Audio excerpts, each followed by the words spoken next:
Hi guys, welcome back to the podcast. I've been meaning to watch that. I am your host Monica, and today we're joined by a very special guest. She is a returning guest. She is someone who is adept in pop culture, in movies, in film, in visual media. She is one of my favorite people to follow on TikTok, and you guys should follow her too. Her links will be down in the description. It is Alexa. Alexa, thank you so much for Hi, coming thank you so back. much. Oh my gosh, the introduction was so nice. Like, Listen, I'm a fan. I'm a huge fan of you. And I'm so happy to have you here today. And today we're going to be talking about the color purple. We're going to be talking about just the.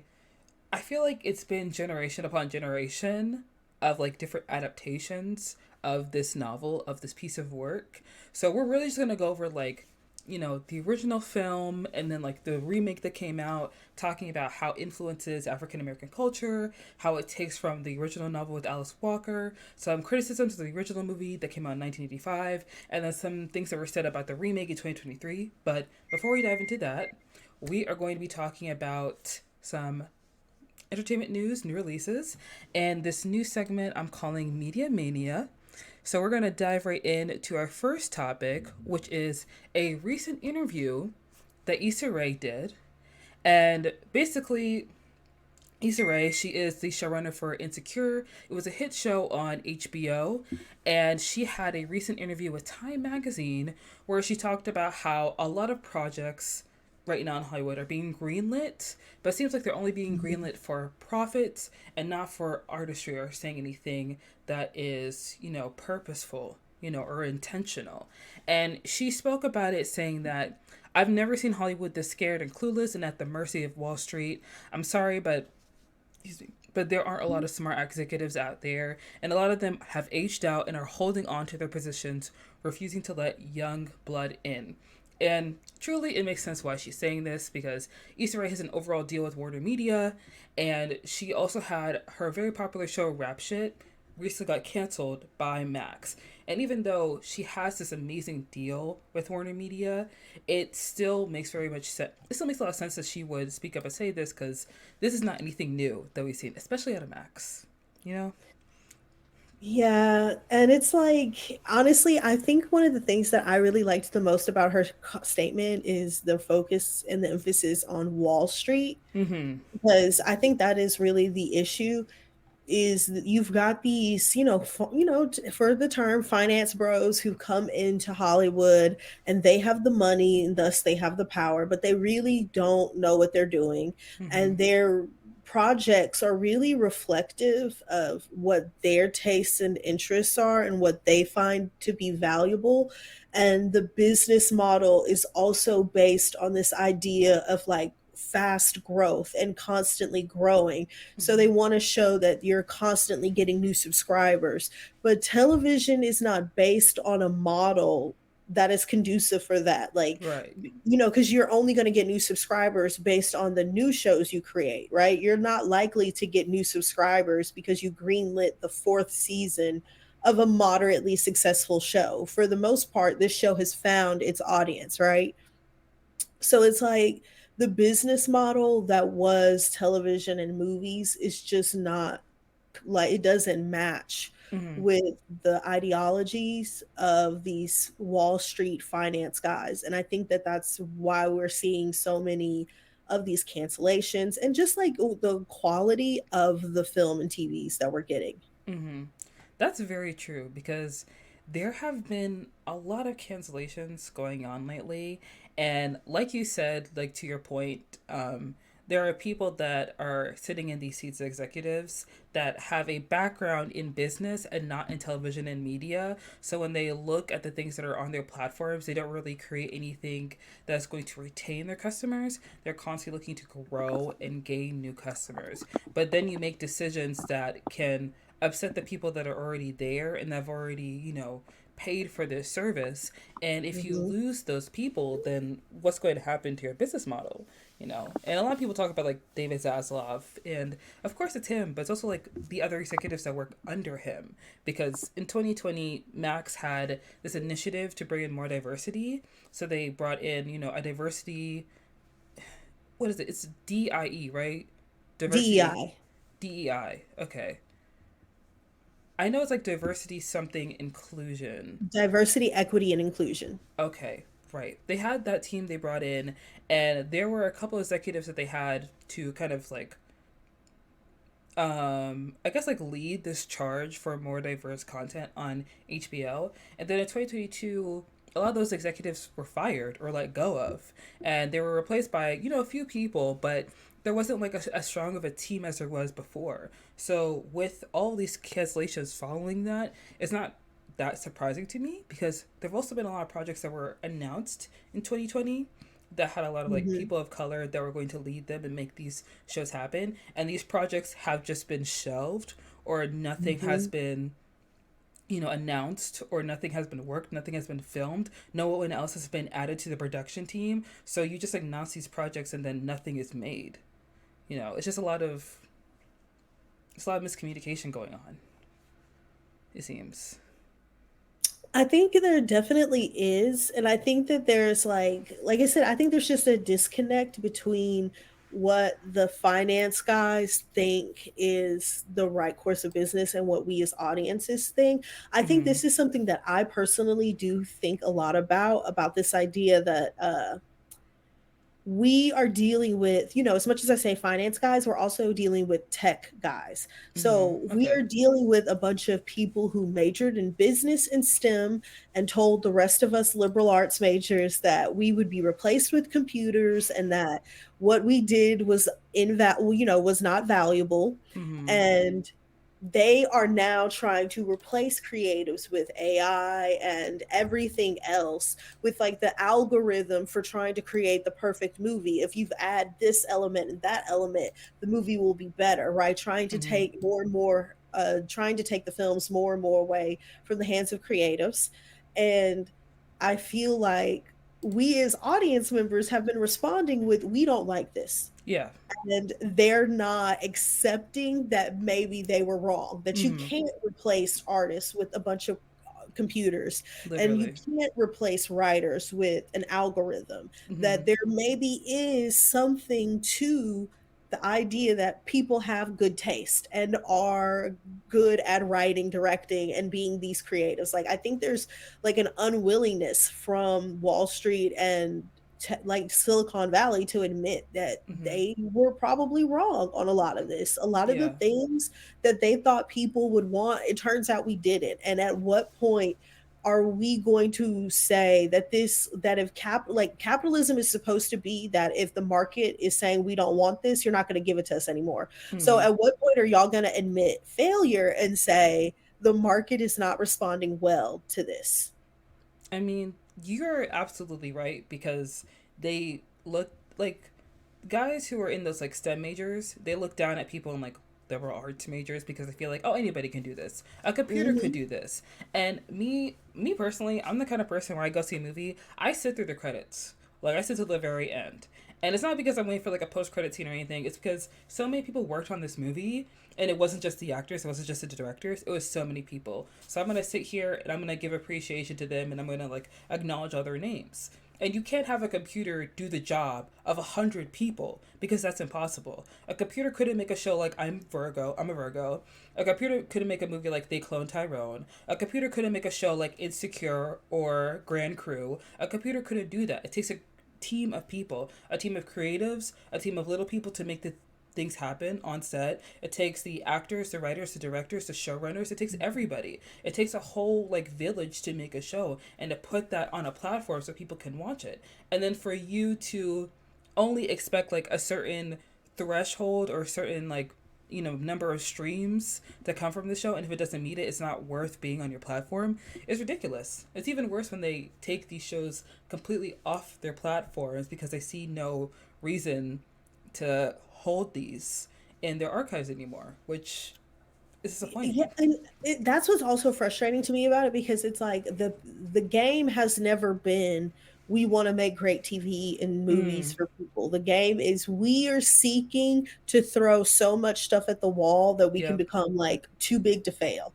and Yes. we can try to replace some of the like industry standards, like the companies that have been around for like a really really long time. And it's just like really frustrating because, like I said, like you can tell that they don't care. Like David Zaslav is like public enemy number one, Yeah. but he is such a good example because he made his bones at TLC, and he made TLC successful by making a bunch of shows that were very cheap to make because they were reality shows. So Mm-hmm. you didn't pay these typical salaries. You didn't have union talent in front of the camera. You didn't need as much, like you could cut a bunch of corners, and it made the network very successful. But what also I think doesn't get discussed enough as a part of David Zaslav's legacy at TLC is that many of the shows that he had a hand in creating, like the 18 Kids and Counting, the Duggar Family, shows like Sister Wives, shows like a lot of these shows now, like Johnny K plus 8, like we have so many questions about the exploitative nature about these shows Yep. and how like unethical it appears it was to just even put this on the air. And so it's like this is now the guy who's in control of what has been a 100-year-old institution in Mm-hmm. media. Like that's the guy who runs Warner Brothers now, the guy who Yeah. made TLC a fortune exploiting people. Yeah. And it doesn't make sense for the guy who ran TLC to be running HBO because He HBO is such doesn't. like prestige content, and then there's TLC. And that's like the frustration, right? Because it's like, of course, to him it makes no sense to keep a show like Julia or Rap Shit or The Flight Attendant around when Mm-hmm. he could make three shitty reality shows for the price of one of those. Mm-hmm. And the thing that's like even worse is that it's not even like reality shows in general. It's what you said. It's shitty reality shows because Sweet Life of LA was a really good show and it's very popular, but that got canceled as well. And I can understand Issa Rae's frustration because she spent so many years. Like she created Awkward Black Girl, and then she developed Insecure with HBO, and that took 5 years to develop. And that show was on HBO for 5 seasons. And although she won a Peabody, she was nominated for an Emmy. The show did not get as much like publicity or as much respect, I would say, as other millennial shows like it. You know, like Fleabag or shows like that. And although it did drive a lot of like conversations on Twitter and on Instagram, and it is a very important and very remarkable show, I feel like it didn't get all the flowers that it deserved when it was on the air. And I'm glad that she got her deal. But now there's a guy in charge who's kind of like fucking up her bag, really. Like he really is just like you said, the villain of this story. And when you were talking about TLC and reality shows, it reminded me of like Netflix and how Love is Blind is having all these lawsuits going Mm-hmm. on. And I don't really know like the cut and dry of what's going on with the lawsuits in regards to Love is Blind because I stopped watching that show after season one. But it's very No. clear that these streaming services are so focused on, like you said, making content that doesn't take a lot of money, it doesn't take a lot of time, but in turn that causes people to be exposed and be exploited. Mm-hmm. And they will do whatever they can to hide the fact that these people are being mistreated so that they can get their bag at the end of the day. Because that's what they're more concerned about. They're concerned about turning a profit rather than Yeah. really making artistry. One of the like biggest issues in our economy right now Mm, is the concept that the most important way to drive revenue and to prove the vitality of a company is their stock price. And the fact that companies constantly do these sorts of things that we like discuss, like why does it make sense that the airlines spent all their revenue on stock buybacks? And it's like, when you think about the amount of debt that some of these streamers have accumulated and the things that they're doing in order to get rid of that debt, like canceling shows and deleting them off the services or canceling movies before they even come out in order to exploit these tax loopholes, like these are all things done to help boost stock prices, because that's the idea, to like, one, because they get big bonuses if the stock price increases as the CEOs and C-suite level executives, but also it's like to the world, to Wall Street, that's the proof that your company is doing well. You have a high mm-hmm. stock price. But it doesn't make sense when you look at a company like like how, with Warner Brothers or even some of these other companies. It's like it just doesn't really make sense, because you can tell that even though the stock price might be stable today for a lot of these companies, there's trouble ahead because of what we've Mm-hmm. just been discussing. Like, you're not putting out the shows that people want to watch or movies that people want to watch. You feel redundant because there's so many streamers now. And on top of that, you don't seem to like your customers. Like, you're like, here, the password restrictions, Oh, the canceling shows oh that my people really like and gosh. have good buzz and are getting good reviews. Yep. Like, it's just not, it doesn't make sense. And it's like you can tell that we're going to reach a point where a lot of these streaming services are going to be in trouble, and soon. Yeah. I definitely agree with you on that. And my gosh, that actually reminds me that Netflix released their streaming numbers for January through June of 2023. And I actually looked through the numbers and I was like, okay, there are a couple shows on here that you guys canceled that are at the top of this list. So I need an explanation because what's going on here? Like, I mean, and like there's still so many questions uh, about the thing, because once again, it's like, well, what are you counting as a view? yeah, What are you counting as a view? Like, exactly. it's just there's so many things, but Yeah, but shout out to Issa Rae for speaking truth to power. I know that she has another show she's developing. She's mhm. going to be writing, starring, and directing it, which is the first show she's done all those three of those things since Insecure, so I'm excited for that. And she's also making another show with the creators of Southside, which I'm also very Yes, excited I'm for. very excited for that. As once again, rest in peace to Southside. Like, a Ah! great show, Oh my a great, gosh. like, yo, that scene with the police officer and the older woman about Coretta Scott King. Oh That my is a gosh. iconic, like, legendary scene. That is so funny. It's so real. Like, old She people don't said, care. the pitch wasn't funny. Uh huh. What an iconic show. I can't wait to see that. I am so excited. I'm on the precipice. Yes. So, Issa Rae, our love to you. And all my love to also Sarah Ramirez. Recently, she posted on Instagram letting us know that she won't be returning to And Just Like That, which was the Sex and City sequel. By the way, that's a TV show, right? Not a movie? Yes. Okay. My bad. I don't know why I thought it was like a movie or something. But she mentioned that she will not be returning. As she stated in her statement on Instagram, she condemned the entertainment industry for allegedly making blacklist of actors who show support for Palestinians in the Israel Hamas war. And she said that she's been speaking about this since it started over 100 days ago. She writes that our industry is so duplicitous. While they give away awards, casting directors and agents are making blacklists of actors and workers who post anything in support of Palestinians in Gaza to ensure they will not work again. Excuse me. Which I feel like obviously that's very unfair to her since she is a really great actor, and I'm going to be honest and say I have never watched that show and I never Oh planned my, on yeah, watching it. same. I'm a big Sex and the City fan, but I've been out on And Just Like That because, Mm, no Samantha, no me.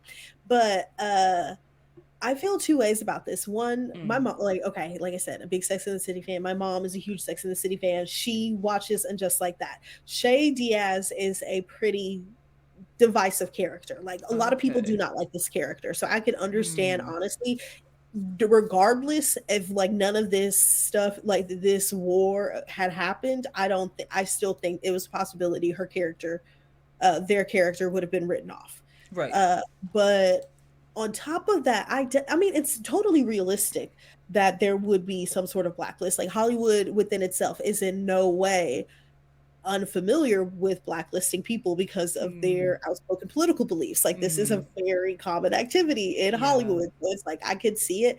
However, I think like the reason why people have been like coming after her about this is also is the fact that like Cynthia Nixon has also been pretty supportive of Palestinians. I don't know if her, I'm not familiar with what Sarah Ramirez specifically may have been saying or Mm-hmm. posting. So I don't know if it was like more vocal than some of the things that Cynthia Nixon has done, but also there's just the fact that like if they weren't gonna cut out Miranda's character either. Like you already have no Samantha. I Mm, don't think the show would have risked like, oh, we're gonna get rid of Cynthia Nixon's character too. Like, right. but I I don't think know. you're right. It's interesting. It's interesting because it's like look at what happened to Melissa Barrera Mm-hmm. from Scream. So It's it's not. not out of this world. Yeah, it's not something that is without reason, for them to Exactly. think that. Yeah, because if a character really was that divisive and like people didn't like their character, it's possible that like them also posting about Palestine and being in support of the people of Gaza was just like, Yeah. okay, now we can take Exactly. It over the was just the show. tipping point. Right. Yeah. And in terms, you're also right. Like Cynthia Nixon not being taken off the show is possibly because she is a main character in the show. Exactly. She's one of the original cast members from the original show. So it's not like they can let her go too. Exactly. You're already missing Samantha. Like if you Mm, cut out Miranda's character too, you might as well just cancel this whole show. right. Exactly. Exactly. Yeah. And I do believe, Sarah, when they're talking about like possible blacklists of people talking about Gaza, because it's not unknown in Hollywood. Like there are plenty of Exactly. actors that used to work all the time, and then they kind of like go away, and you're like, "What happened? Where'd you go?" And they're like, And then we find out, like that's what I'm saying. Like "Yes." it's very famously people get blacklisted in this industry Mm-hmm. over political beliefs because they out abusers. Like these are things that y'all are known to do. Mm-hmm. Yeah, and it's only when the tide changes and everybody is kind of like in support of it, that's where it's like, oh yeah, we were always down, like we always loved the people of Gaza. It's like, girl, please be so for real. Yes, but I hope that Sarah, books something else soon. And then another thing that I did want to talk about today was the Nicki Minaj and Megan the Stallion beef. And I'm going to be very honest when I say this. I don't feel like it's a beef. I don't think it's a feud. And I'm going to break it down for the listeners if you guys happen to not know, which I find it hard to believe if you don't know what's going on. But essentially, Megan Thee Stallion, she released a song called Hiss a few days ago, and the song was very hot. She got some things off her chest. She said what she said. And, a lot of people felt some type of way about it. Mainly Nicki Minaj. She is the person that has been responding the most. She went on a 24-hour rant, and she went on 72 hours. It 72 was all hours. She just kept going and going. She went on Instagram Live. She went on Twitter. She got on people's comments. She released a song with AI generated imagery that didn't really make any sense, and engaged in misogynoir and just lazy, petty writing that didn't even shake Megan at all. And the song that Nicki Minaj released got to like 174 on Billboard's list of songs, and Megan's song is number one on the Billboard charts right now. For anyone who didn't know what was going on. Yeah. I And go ahead. no, I was just gonna say I feel like we're in agreement on this idea that it's not really even a feud because it's Yeah. like, okay, I have been listening to his like on repeat. Yes. And when I listen to it, I feel like the wax are much more towards Drake Yep. and like other male rappers Yes. Yes. more than anyone else. And Yes. Nicki Minaj like inserted herself into this in many ways Wasn't even about you. and has become like, like the main antagonist. But also you can tell that like I said, other rappers, other people were getting their licks Mm-hmm. and they're supporting and liking some of the things that like Nicki Minaj is saying as a Mm-hmm. way to like use her as a shield for them because they don't want to make their own song. Right. I do want to say you are right. I feel like this song was a long time coming because of everything that Megan has been dealing with in regards to her situation with Tory Lanez. And a lot of people have a lot of opinions about it. One thing I want to say, first and foremost, Tory Lanez was always going to go to jail because he was already on probation and he was found in possession with a gun. And they were going to send it back Unregistered. anyways. In So, California, they don't play that. no, they do not. So, No. It was always bad for him. It was always up for mm, him. So yes. Yes, and you cannot blame her for And this guy being stupid. okay, because like as a side note, I honestly think he knew that from the beginning, and Mm, his pride and his unwillingness to admit that he had made a mistake that was effing his life up mm-hmm. is why he reacted so strongly and then decided to just like blame her and make her the antagonist in a situation that he really does know and recognize was a create like his own creation. Yeah, you're right. And one thing that like I gleamed from the whole Megan Tory situation is that men will love you, but only like to a certain extent. You know what I mean? It's the line in the song where she's like, people want to kick it while you not a threat. Yes, Like yes, it's exactly that. And it's okay because like I'm working on a video about this like for my TikTok too for the uh month of huh. February about like how movies do this thing where romance films are very close to the line of being like a thriller or horror film from the woman's perspective, Mm-hmm. and there's like a group of movies that fit together, and one of the main ones that like made me really think about this idea is Colossal, a movie that came out a while ago with Jason Sudeikis and Anne Hathaway.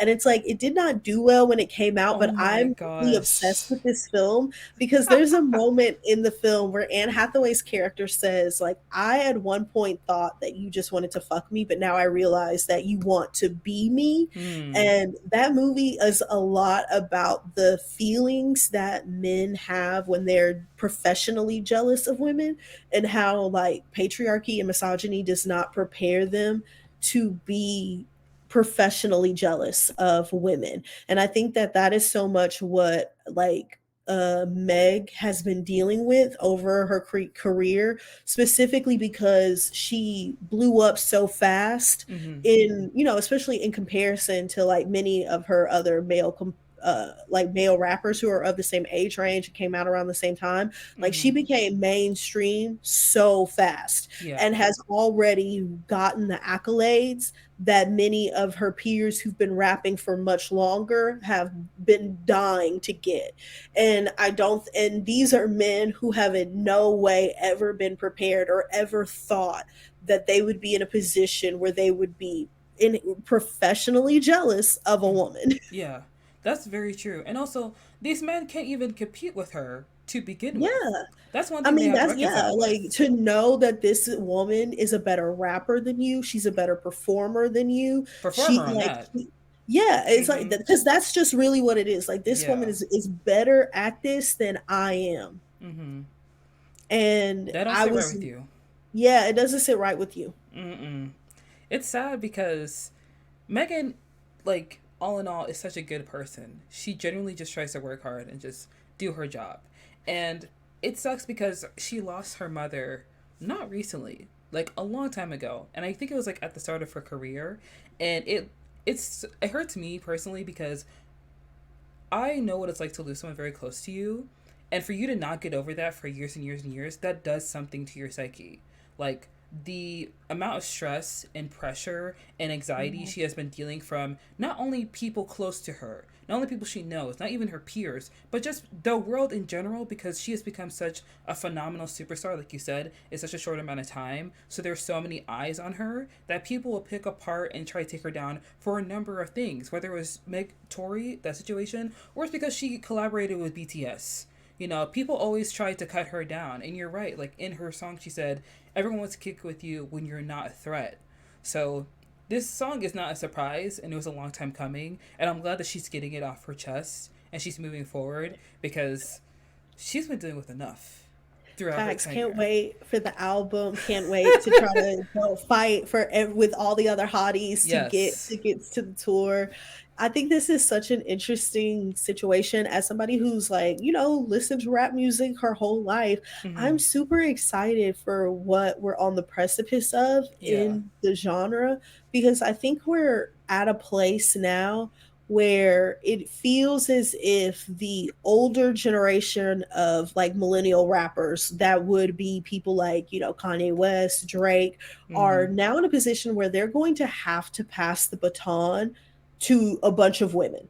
Mm-hmm. And I think no one is, it should have been like, this should have been foreseeable that there would be obviously a generation of women who grew up on rap music who would want to be rappers, Of but it course. feels as if nobody in the industry was prepared for women to be the leaders of, like, when we talk about who's the best rapper, it's Mm-hmm. going to have to be, we're going to have to talk about several women in that conversation now.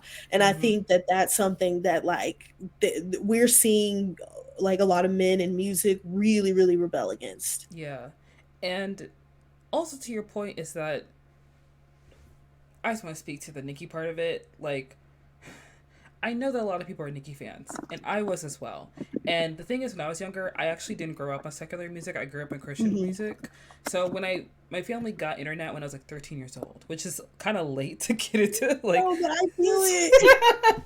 it's a late time to get into secular music, and I didn't even get to like rap. I got into like rock and roll. So Yeah. I really just got into like, cause Jay Z, like, he collaborated with Linkin Park, so I got into like that side of rap Oh yeah, first. yeah, Yeah. yeah. So I kind of like in my head was like, I don't really know if Nicki's like a real rapper, because like she sounded like Jay Yeah. Z, Kanye, Future, like all these other guys, Drake, whatever. But I got into Nicki's music and I did like it and I did enjoy it. But the thing is with like Nicki, she wasn't the only female rapper. She was just the most visible and the only one that Yeah. really put on a platform. And as her career progressed, so did other rappers come in. Like there was, Hmm. of course, Young Ma that came, but Young Ma didn't make the same music as Nicki, so Nicki didn't feel threatened by Young Ma. But then there Yeah, was and Cardi B, she was a mass presenting lesbian. exactly that as well. And then there's Cardi B that came onto the scene, and people had always like had whispers of like beef between the two of them, and I never paid attention to that. I listen to the music. I don't care about what the blogs say, you know. But when they fought at that fashion show, I was like, oh my gosh, I didn't even know See, this. all of it is so interesting. Okay, because it's Mm-hmm. like I also grew up, like, I was never like a stan of Nicki Minaj or anything, but I was like, I like many of the songs, the Yep. features are good, Mm-hmm. women supporting women. Yes. That's how I Yes. felt in the beginning. And she consistently revealed herself to be such a terrible human being that I was like, I don't want to hear any of the raps on beats. Nothing you got to say. I don't want to hear none of it. But the thing about it also is that, like, I think, okay, so because I think so many things are at play here. Like, I don't want to diagnose her, but I will say Mm. is that she has already copped to having a prescription pill addiction. And I think when you think about people who have, I think a lot of people in the industry have addiction issues, especially when you think about people who are having multiple plastic surgery procedures back to back. And, and that's all I'll say. But when you talk about addiction and like how mental health issues and all that can make you super paranoid and can make you act out in ways, because I think she created this idea in her head about Cardi B, that Cardi B had been like created to come after her. Right. And that was in some way paranoia. And then in some ways it was like rooted in reality. Because I remember Cupcake and then another rapper from the UK both came out and corroborated each other that Atlantic as a label had offered them 20, 30, 40, $50,000 to record a diss track about Nicki Minaj. Okay, real quick, I just want to say Carrie Hilson, I think her name is, also Yeah. said that her label paid her to say something about Beyonce because they kept trying Yeah. to pay pop girls to take her down, and then she went And down. what happened to her? Like, and so, like, Mm-hmm. I can believe it. I know, like, like I said, these women came. I think Queen Key. I think it's the UK rapper's name, maybe, Mm. or no, maybe this. Don't quote me, but like, yeah, like she, uh, they both talked about this. And so I think because Cardi was signed to Atlantic, she in her mind was like, this is who they've got now too. But like I said, a lot of this is just like Nicki Minaj has revealed herself constantly to be an ugly person, like in spirit, and her behavior is like sooner or later was going to catch up to her. Like what is happening to her is no different than how, honestly, it's she's being treated better by the new generation of rap girls than she treated the generation before her. Like the way she treated Little Kim and Mm. like the generation of rappers before her is was she's only, she's just getting what she put out there, Yeah. because now she's in the same age range as Little Kim was when she was talking about her then. Like she's now 41. Mm-hmm. And this could have been different for her because in a different world where Nicki Minaj is just a better human being, she could have been like DJ Khaled and made two, three different EPs where she was rapping with this new generation of girls. Like she could have made a New York East Coast one, she could have made a down south one, a Midwest one. Like she could have went on a whole, like she could have been the headliner for a tour of female rappers. But now it seems as if, Cardi B and Meg will have to be the ones who do that. Yeah. And I did look up really quickly what you were talking about, and it looks like it was Angel Hayes and a rapper, UK rapper, Lady LaSure, who talked Yes, about, lady. yeah, they got that deal from Atlantic Records, it looks like. And then Remy Ma also signed with Atlantic. So I think that also comes in line with what you're Yeah. saying. Yeah. And I do want to That like say, in her like, mind, the Atlantic rappers are after her. yeah. And I don't fault her for it because in the rap industry, they always feel like there has to be one number one person. Someone has Yeah. to be the top Yeah. rapper. Yeah. Yeah. It's a braggadocious genre. Like Mm-hmm. it's a genre that's inherently about I got the best car, I got the baddest bitch, I got the flyest jewelry, I'm that bitch and you're not. Like it's an Mm-hmm. inherently braggadocious genre in the ways that other music genres aren't. Not really. Like they just aren't, Yeah. because rap is based, like, one of the tenets of hip hop and rap is battling, Mm-hmm. and in a battle somebody has to win, so of course it makes it inherently an antagonistic and braggadocious sort of genre. Yeah. You're absolutely right. And I think that this is crazy. It's crazy to me because at the start of Megan's career, she did a song with Nicki, you know. Yeah. And although it wasn't the best song, they did a song together. And then Megan did a song with Cardi, and WAP like exploded. And with And that, that's like, and I think that's the source of it, is like, how dare yes, you have made this song with Cardi, and then yes. also the fact that it was like a phenomenon. Mm-hmm. And Nicki has collaborated with other female rappers before, but the other female rappers she's collaborated with have never really been on her level. And they And have to like kiss the ring and bow to her. yes, they absolutely do every single time. And it's not just like Cardi and Megan, it's been other rappers, like, of course, Remy Ma with Sheether, and then Lotto, she had her situation with Nicki as well. And it's disappointing because Nicki is kind of. She's not the elder, but she is the inspiration for a lot of these female rappers. And there are I mean, so she many. is their elder, I don't want to say that because she's still but it is 40. the truth. Like, she Yeah. is their elder, because it's like when Monster came out, Mm. these are women who were like in middle school when that song came Yeah. out.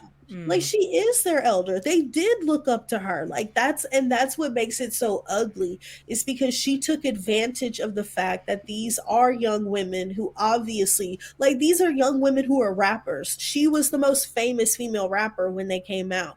Of Mm. course, women like Lotto, Meg, and Doja like her, and Missy Elliott. Mm. Yeah.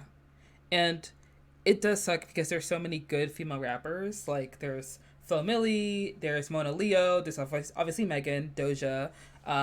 There's like so many. I can't even name all of them, but No, but oh there are a lot of, yeah. like, I because it uh it's such a beautiful thing though to see all these, like, these women rappers and all that, but Mm-hmm. that's once again what makes it so disappointing, that their elder is a narcissistic psycho, Yeah, like, it's who's spiraling with her, like, addiction, and the fact that she always has had a lot of internalized misogyny issues. yes, that's it. Because she liked being heralded by the men as the best female Yeah, rapper, and she could step to any of these men and she could let them know, like, I have talent, like I am like but the I'll best never one. be better than you. Yeah. Like, but don't worry. Mm-hmm. That's why when Remy Ma came for her, she had Drake and Lil Wayne on both of her sides. And then she went on Ellen DeGeneres, like she collaborated with Ellen DeGeneres to make like a video about it, about the song. I think it was called No Frauds. Yeah, yeah, yeah. Yeah, to get the public opinion on her back because she is like a heralded rapper in terms of like the general, population. But Yeah, for because Remy she Ma, went mainstream. yes. It was Remy Ma, she's It's like, yeah. interesting. Had Remy Ma not made the misstep of using the ether beat for Sheether, because obviously that's a song that's owned by the record label Nicki Minaj is signed to. Like, had she not made that misstep, the song would have been like more impactful. And I wish Yeah. she would have thought about that a little bit more. You know what I mean? Because it would have made more of an impact because she made very valid points. Mm-hmm. Absolutely. She absolutely did. And I don't want to like you said, diagnose her or anything, but there is very clearly Not something. some, yeah, and it's honestly, this is only the beginning because her Uh tour huh. is supposed to start in like March. And that's like in 4 weeks, her tour is No. supposed to start, like 4 to 6 weeks. And only God knows how that's gonna go. I'm like not Yeah. even trying to be funny because it's like between what many people anticipate to have been like lackluster tour sales. I mean, Mm-hmm. yeah, like lackluster attendance. And then, her performances have not looked that great recently. Like, this Right. has the potential to produce a lot of viral moments of her either not looking good on stage or worse, having meltdowns on stage. Like, Possibly. she's punched her ticket and is now on the Kanye West train, and only God knows how far she's going to go on it. And with Kanye, I mean, people are willing to put up with it for some reason because he made Graduation and like so many other albums. But with Nicki, she's not gonna be met with that same grace. No, it's gonna be bad. And she's a Yeah. woman. That's why I've been saying, like, not to be funny, but like real shit, she needs to be very concerned about the people around her because Yes. the 5150 is approaching. This actually reminded me of like a trailer I saw for Wendy Williams' documentary that she's doing on Mm, Lifetime. And I feel like if Nicki continues down this road, it's possible that Kenneth Petty will file for yeah. If guardianship. not her mother, like her Huh. mother is, This did feel like a general diss, just like yeah. everybody in the street, to like the rappers that didn't listen to her, to her friends that turned their back on her, to the blogs that Hmm. were like spreading lies about her, and also to Drake as well, because Yeah. I refuse to believe that Drake did not try to get with Megan the Stallion. I Okay. mean, look, a lot of shot. That's what I'm saying. That's why it totally makes sense that she said to the Breakfast Club, like, whoever it's, a hit dog will holler, whoever feels hit, Yep. because the shots were coming out to Mm-hmm. anybody. Like, one of the lines where she says, like, why is it when all you Z-list girls get interviewed, I come up in the interview or whatever? So Come on. real. Don't ever think that just because you picked up a mic, me and you competing. Come on. Mm-mm. Never. Come on, Never in your Kelsey. Like, days. when she said, like, at the beginning of the song when she's like, since you always talking about, you might as well come and be my hoe then. Come on, Jada Kingdom. Yes. She's That's what I'm saying. Like, when you start uh, to like really listen to it, mm-hmm. she said the hardest bar some of y'all is Xanax. Like, the heart. Yes. You guys heard one line. These hoes don't be mad at Megan. They be mad at Megan's Law. And And honestly, that could be for a lot of people as well too. and it could. It could. We could open it up. It is because it's other rappers who may not be married to somebody who's affected by the Megan's Law Hmm. statute. They have definitely been shouting out free they homie who was locked up on human trafficking charges. Definitely to pay the lawyer. When you say you was paying for the lawyers, you didn't say that the charges were related to sexual assault. Hmm. Crazy. Crazy. I remember listening to I heard the one line that was like, these niggas be hated on BBLs but walk around with the same scars. I Same was scars. like, girl, who Real is she curvy. talking about? No etching. When she says real curvy, no etching, niggas fight to get in my section, I swear she's coming at Drake with that. Like, Yes. real curvy, no etching, ab etching. Who done got their abs itched? Hmm. Okay, because also in the same vein, I this also goes back to my conspiracy theory that when Pusha T and Drake were beefing and Pusha T said surgical summer, he was going to start talking about plastic surgery and come with receipts. And that's why Oh my they had to gosh. step in and stop and make Pusha T stop. Mm-hmm. Because also somebody had pointed out that after Megan dropped her song, Drake archived all the pictures on his Instagram with his body showing. I Yes, he said, did. Yes, he did. Yes, he did. Mm-hmm. The pictures are going quick, okay? I'm sorry, like it is so like honestly, there's something so cosmically delicious Yep. about Drake, a man who has made his career appealing to women fans while also being a purveyor of misogyny light, and has pretty much made his career by also making songs about every woman who stared at him for longer than 5 seconds throughout his Yep. entire life, Mm-hmm. that he is now very possibly going to face the end of his career being attacked by women. Like women are going to end up being his downfall. The same women who were his fans are going to end up destroying him. And I Mm-hmm. think there's something beautiful about that. Yep. Because that Megan's Law line could have been for him. Because why were you texting Millie Bobby Brown? That's what I'm saying. Leave Why that are you girl texting alone. Billie Eilish? The way that girl has been a minor for most. Leave that girl alone! Leave these children alone. Because Please! that's what I'm saying. Like Drake is older than me. Like Drake is getting closer and closer every day to 40. Y'all gotta hang it up. Y'all gotta Be a be family kidding. man. Please. Take care of your son, okay? What Yeah, about. like maybe this lifestyle's not for you. Listen. Okay!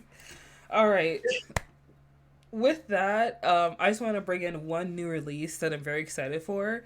And this is actually a new release I saw the other day that I saw no other press for until the trailer just randomly dropped. Same. Yeah, it's a movie called Parallel, and it stars Danielle Deadwyler. If you guys don't know her, she was in the amazing biopic Till, and it's Hmm. about this woman who basically, I think, went on like a trip with her husband into just like the great outdoors, and she's Yeah. out there with her husband and her brother, and she goes out to the woods. And she feels something strange going on in the woods. And she soon finds out that they have come upon what seems to be a kind of multi-dimension Yeah, like a multi parallel universe. yes, there's like a multi-dimensional door in the woods, and they're trying to figure out like why is this here at this cabin and how did they come upon it. And not a lot is revealed in the trailer, which I love because listen, I want to figure it out in the movie. Okay. It comes out February 23rd, and I can't wait to see it. I'm so excited. This looks I so feel good. so strange at the fact that we're just now seeing the trailer and it comes out this month. Mm-hmm. But I am excited for it because, I have been having a lot of conversations with my friends about how they've been wanting more sci-fi and fantasy films that star black and non-white actors in general. So I think that Yes. definitely scratches that itch. I'm interested to see what the distribution on this film is going to be. Like Yeah. it comes out the 23rd, but can I actually see it that weekend? So I'm excited for it. I am excited for it too because I've actually been spending a lot of time trying to find out like what's coming out in February, and for the most part, it's like Argyle, Lisa Frankenstein. They're re-releasing Paprika in some theaters for people to watch, Ooh, but I didn't hear anything about this movie, so I think that it is possibly like an independent film, which is a lot of fun, and I do want to go see it in theaters because I want to give them my money. I want to show yeah, my monetary support. Yeah. So I am excited for it. And also, I love Danielle Deadwyler. I Yeah. do too. I loved her in The Harder They Fall, and I just am really excited for her career. And I love Aldous Hodge. Like, I've Same. been He following him should since. be in more things Yes, he should. Yes, with he his shirt should. off. Like in more things with less clothes. I don't know how we work that With out, less but clothes. Alexa. I really don't even care about the plot at that point.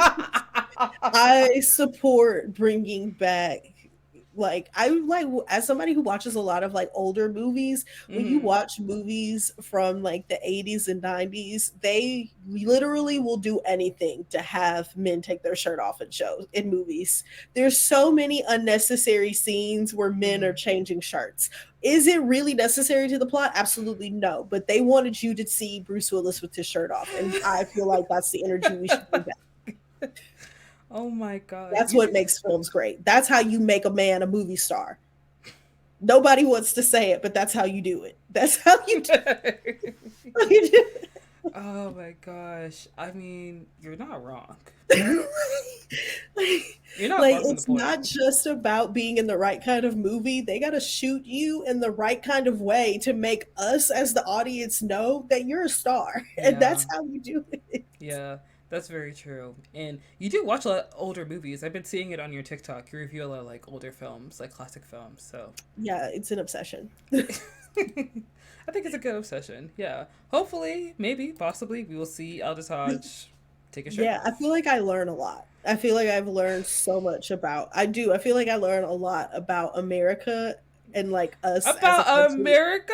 Yeah, based on like these movies. I know I'm so serious about that Oh, I thought because you it's meant you like learn a lot about America by from the Shirtless Man. I was like, girl, oh what? no, from no, but from these movies because I Mm-hmm. mean like you can learn a lot about America based on when if the men are shirtless or not. I Uh mean like huh. in the sense of like how how our cultural like beliefs have developed is very Mm-hmm. much referenced in movies like okay like a quick example of how I think about this a lot is that it's actually pretty important to our current cultural discourse is one of my favorite books is The Joy Luck Club, and it was Yeah. made into a movie in the 90s.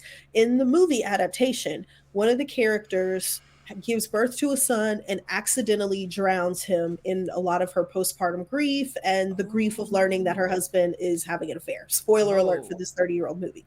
But in the book, the character actually gets an abortion, Hmm. and the decision by the screenwriters and the studio to take an abortion and turn it into an accidental death in Mm-hmm. the movie says quite a bit about what our country's comfortability is Uh with huh. abortion at that time. And the fact that I don't think that decision would be made in a film now, and Mm-hmm. how there are several very mainstream films that have tackled like there's been very like a several recent films like two movies came out like in 2022 about a young woman getting an abortion with and Yeah. going on a road trip with her best friend. Like there's Yes. two movies about that. Yeah. So it's like our cultural feelings and about abortion being taboo has definitely changed quite a bit, and it's very interesting that it was still such a taboo subject in the early 1990s that the studios decided to completely avoid it. Mm. Yeah, that is very interesting. That also, it's very funny that you said, warning, it's a spoiler for a 30-year-old movie, as I have not seen The Joy Luck Club. Honestly, I feel like it's a movie that even if you knew like everything that was going to happen, you would still end up crying because of how Mm, move. It's a great movie. Recommend it to anybody. Recommend the book. Joy Luck Club, one of my favorites. yes, we love to see it. And speaking of movies that are over 30 years old, today, Yeah. guys, we're going to be talking about The Color Purple. It is an African American fiction novel written by Alice Walker, and it was first published in 1982. And then there Hmm. was a movie adaptation made, directed by Steven Spielberg, that came out in 1985. And really, I just want to talk a little bit about like The Color Purple, the significance of it, the cultural significance of it, from the book to the movie, and then to the musical adaptation, Hmm. because I love The Color Purple. I think it is one of the most essential books that like every American should read. And I think that's so amazing because a lot of people have not read The Color Purple and don't know what it's about. So when they actually watch it, like I guess watch the movie or they watch the remake, I think they were like surprised by what happens in it, which I love because like I find like the lack of media literacy in our generation to be disturbing, but sometimes hilarious at times. But The Color Purple was a okay. I don't know how to say this word, but basically the novel was made up of letters by Seeley Nettie, and yeah. Nettie. Yes, Hmm. and the book starts off with Seeley and Nettie in southern Georgia, and Seeley is being abused by her father. She's not being treated well, and she's had two children, and her father takes the kids away from her. And at one point, there's a man that comes in and he wants to marry Nettie, her sister. And the father does not want to marry off Nettie, so he sends Seeley off to get married to this man. And the book essentially follows Seeley in her life married to Mr. and everything that follows, the years of abuse and her having to kind of adapt and understand what it means to like kind of be living with this man and all the other people she meets along this journey. And I actually The read the fact book. that she's gay as hell. Okay, this is the thing, right?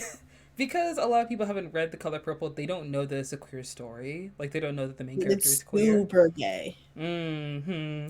And that's one of the things they always take out in the adaptations, the fact that she is queer, you know. Yeah. And I think the one thing I had a problem with The Color Purple when I was young and I read it was that like I'm happy that she's queer, but I'm sad that she went through the abuse. Because a lot of people assume that Yeah. queer women are abused by men and then they turn to women because they're scared of men because of that. Yeah. But I feel like, okay, because like one thing when I think about how gay Celie Mm, is there's a part in the book where she says that she never looks at men, but she looks at women all the time. And yeah. I'm like, this is not a reaction to abuse. This is like Celie's gay as fuck. And I Hmm. think that is something that you get more in the book, that Yeah. Celie is a person who, regardless of the sexual abuse she had experienced, Hmm. would have still been gay, Yeah. especially since we see that mirrored with somebody like Sophia and even to a lesser extent Shug, characters who have also been abused by men but are still straight Hmm. because, well, not, in the case of Shug is bisexual, but like Sophia is still straight. Like Sophia's abusive childhood and the way her marriage ends with Harpo does Hmm. not make her start like looking at women. Hmm. True. That's very true. And I love Alice Walker for creating this novel and writing this novel because it is such an amazing work of fiction in terms of African American culture. And the interesting thing from the book to the original film that was directed by Steven Spielberg is that not only does he kind of like, I don't know, kind of cut out like Celie and Shug's relationship, there's a lot of abuse that happens to the women in the novel, like that Yeah, is not in the in movie. the movie. Yeah, Yeah. yeah. Like, once again, spoiler alerts for these 40-year-old works, but Right. the character Squeak Yeah. is sexually assaulted by I the think, warden. It's like yes. the warden or the sheriff or And the whatever. warden was also her uncle. Yeah, exactly. Yeah. Yeah, because Squeak is like biracial. Yes. So it's like she's sexually assaulted in the book, and then like the extent to Celie's abuse is much more, like graphic in the book. Mm-hmm. It's interesting too because it's like I feel so many different ways about it because on one hand Spielberg gets most of the flack Mm-hmm. for these decisions, but at the end of the day these are also things that Warner Brother didn't want in, Mm-hmm. because Alice Walker was originally writing the script, but Warner Brothers comes in and replaces her with this Dutch guy. Like Yeah. Warner Brothers inherently wanted a lot of the details of this book like sanitized. And on the other side of this, I'm sure we'll discuss the amount of backlash that this book and the original adaptation, like the film version in 85, got. Mm-hmm. Can you imagine the reactions that would have been if you had added some of these extra pieces of violence into it? Right. And you are right that Spielberg did receive a lot of backlash due to the film. From what I knew from my I mean, research, everybody got backlash. yeah. Like, Yes, and a lot of the controversy I saw around like the 1985 film was the fact that Spielberg was even directing it, and yeah. like the screenwriter was a white man. And when I was watching, I watched like a documentary of the making of The Color Purple, and Quincy Jones apparently he had to like step in because he was the producer, and he Hmm. was the reason why a lot of the people like Oprah and Whoopi Goldberg, they got casted in the movie. He had to talk to Alice Walker and just like let her know that like Spielberg is, He's uh, okay. yeah. Listen, He's he's an down with okay us. white Okay. guy. He's okay because, like, okay, one of the things that I've always thought is super, super fascinating about the Mm-hmm. color purple and why I think it's such an interesting litmus test for people, Mm-hmm. like, similarly with like other films, who people relate to and feel a lot of empathy for and focus on says a lot about them. And one of the things that I've always found is fascinating about how Steven Spielberg relates to The Color Purple is that he read the book when it came out. And when he talks about it, he says that when he read the book, how much he related to Celie and related to this idea of like overcoming the feelings of being worthless as a child. Mm, And yeah. like, and I think it says so much that he read the book and related to Celie. And when men, mostly black men, who have been the main antagonists against The Color Purple as the film and a book, when they talk about it, you can tell that they see themselves in Mr. And that is where it stems like their anger with this film. And similarly, why I think like even though Steven Spielberg is a white dude, Mm-hmm. there are some redeeming themes about this film, and I would have preferred a black woman to Yes. direct it in general, but I Mm-hmm. do think that in like the fact that he understood that this is Celie's story and could at least empathize with her says that he didn't just do this movie for the pat on the back of making a Mm-hmm. movie about a black woman. No, not at all. And Steven Spielberg is such a strange choice, I will admit, for this Oh, movie. absolutely. Because before he did E.T. and Jaws, and it's like, Yeah, like his career up until this point. It's so interesting how like The Color Purple is not a film people talk a lot about in his filmography, but it's mm-hmm, clearly such the turning point for him to start making more intimate films about people and their interiority yep, and like and grounding his filmmaking from like the sci-fi and fantasy films he had really been making before. mm-hmm. And you need a name like Steven Spielberg for people to come watch your movie. Because, Yeah, it got white yeah, people to go see this movie. I mean, yeah, of course. And a lot of people can argue that like white people like to watch, films about black trauma, but it's not only that, but this is a film about like empowerment. It's a film about really understanding who you are and like finding your place in the world. And I think that for a lot of people with the remake, they didn't want to watch The Color Purple because they only saw it as like a black trauma film. And Yeah. me personally, I feel very inspired by The Color Purple when I watch the film. I do too. Yeah. It's Yeah. an extremely hopeful story to me. And Yeah. I think that it's really sad that people choose to see it that way because like the ending is so hopeful. And Yeah. like that's also why I get frustrated with the conversation of like uh how much backlash this movie got from black men in the mainstream when it came out is Mhm. because the character Harpo in the book and in the movie is so empathetic. Like, this is a man who is raised to believe that you beat women, and he single handedly breaks this generational curse Mhm. in his family of like reforming himself and not being the kind of man his father and his grandfather were. And it's Yeah. so frustrating to me that like when black men talk about The Color Purple, there's such a focus on how quote unquote bad Mr. and like Alphonse, the father character look when there's a clear sign that Mr. is redeemable, that Mhm. Harpo is redeemable. Like these, like there's Alice Walker gives these male characters so much empathy, and she Mhm. is saying in this book that that men who are violent and who do these things can be redeemed. That is Mhm. within itself extremely radical, and it's like it's completely forgotten in the conversation.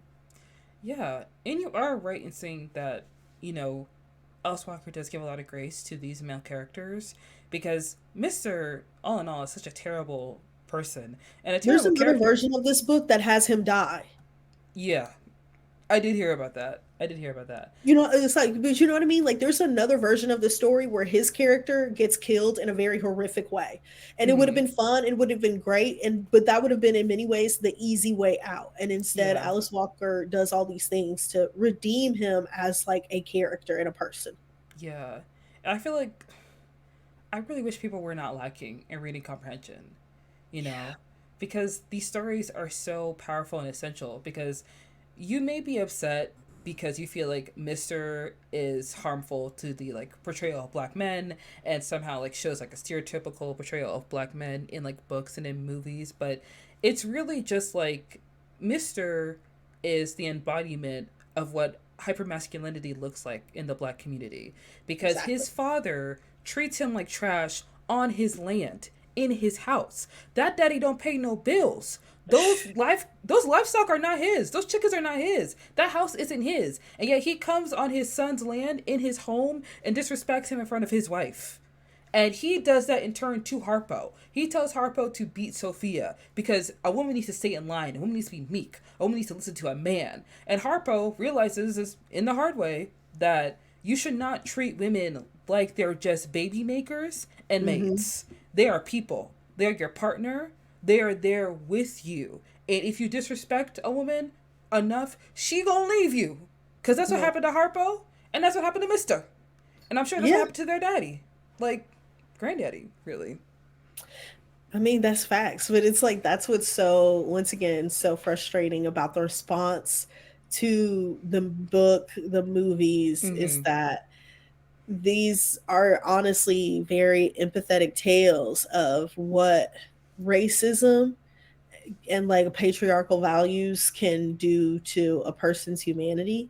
And it's Yeah. like they don't get discussed in that way because people are just so angry that Mr. is a black man who's, treats his wife bad. But it's like, okay, a lot of y'all treat your wives bad. I mean, if we just look on TikTok and we see how Oh, men talk about women, you talk about dating, y'all argue about who's gonna pay the bill, y'all argue about whether or not you can like other girls' pictures on Instagram. Like, you guys want so badly for meek women who look like bad bitches, and you don't have that. I mean, Okay? honestly, so much of when you think about too about how like uh this conversation about how there's a ideological gap between Mm-hmm. men and women, how men are becoming much more conservative and women are becoming much more liberal, and Yeah. how so much of at the core of that is as women get more and more autonomy, men are reacting by wanting to restrict that and Yes. take it away, because if women have choices they might not choose you. Mm-hmm. But okay, like, but one of the things that I do think about a lot with The Color Purple, and one of the things that I did really like about the adaptation, is I think the adaptation did a much better job of telling the story of that the book does. Mm-hmm.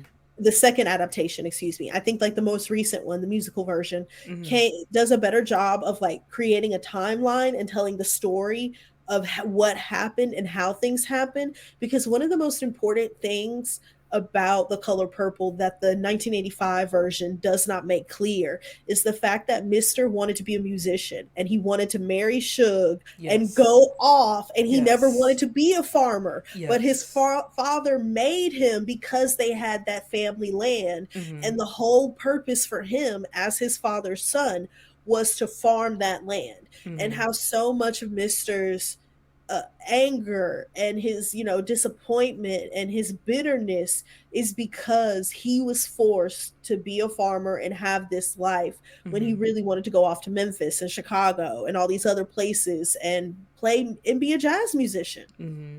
He wanted to get out from under his father's thumb and be with Shug, but he couldn't find it within himself to really To go out stand and up get to it. his father. Yeah. And then Harpo did it and he created his own juke joint. Yeah. You are right. That is better told in the remake than it is in the original film. And also in Yeah. the remake, the ending is told a lot better and is a lot more Yeah, it clearer is. as well.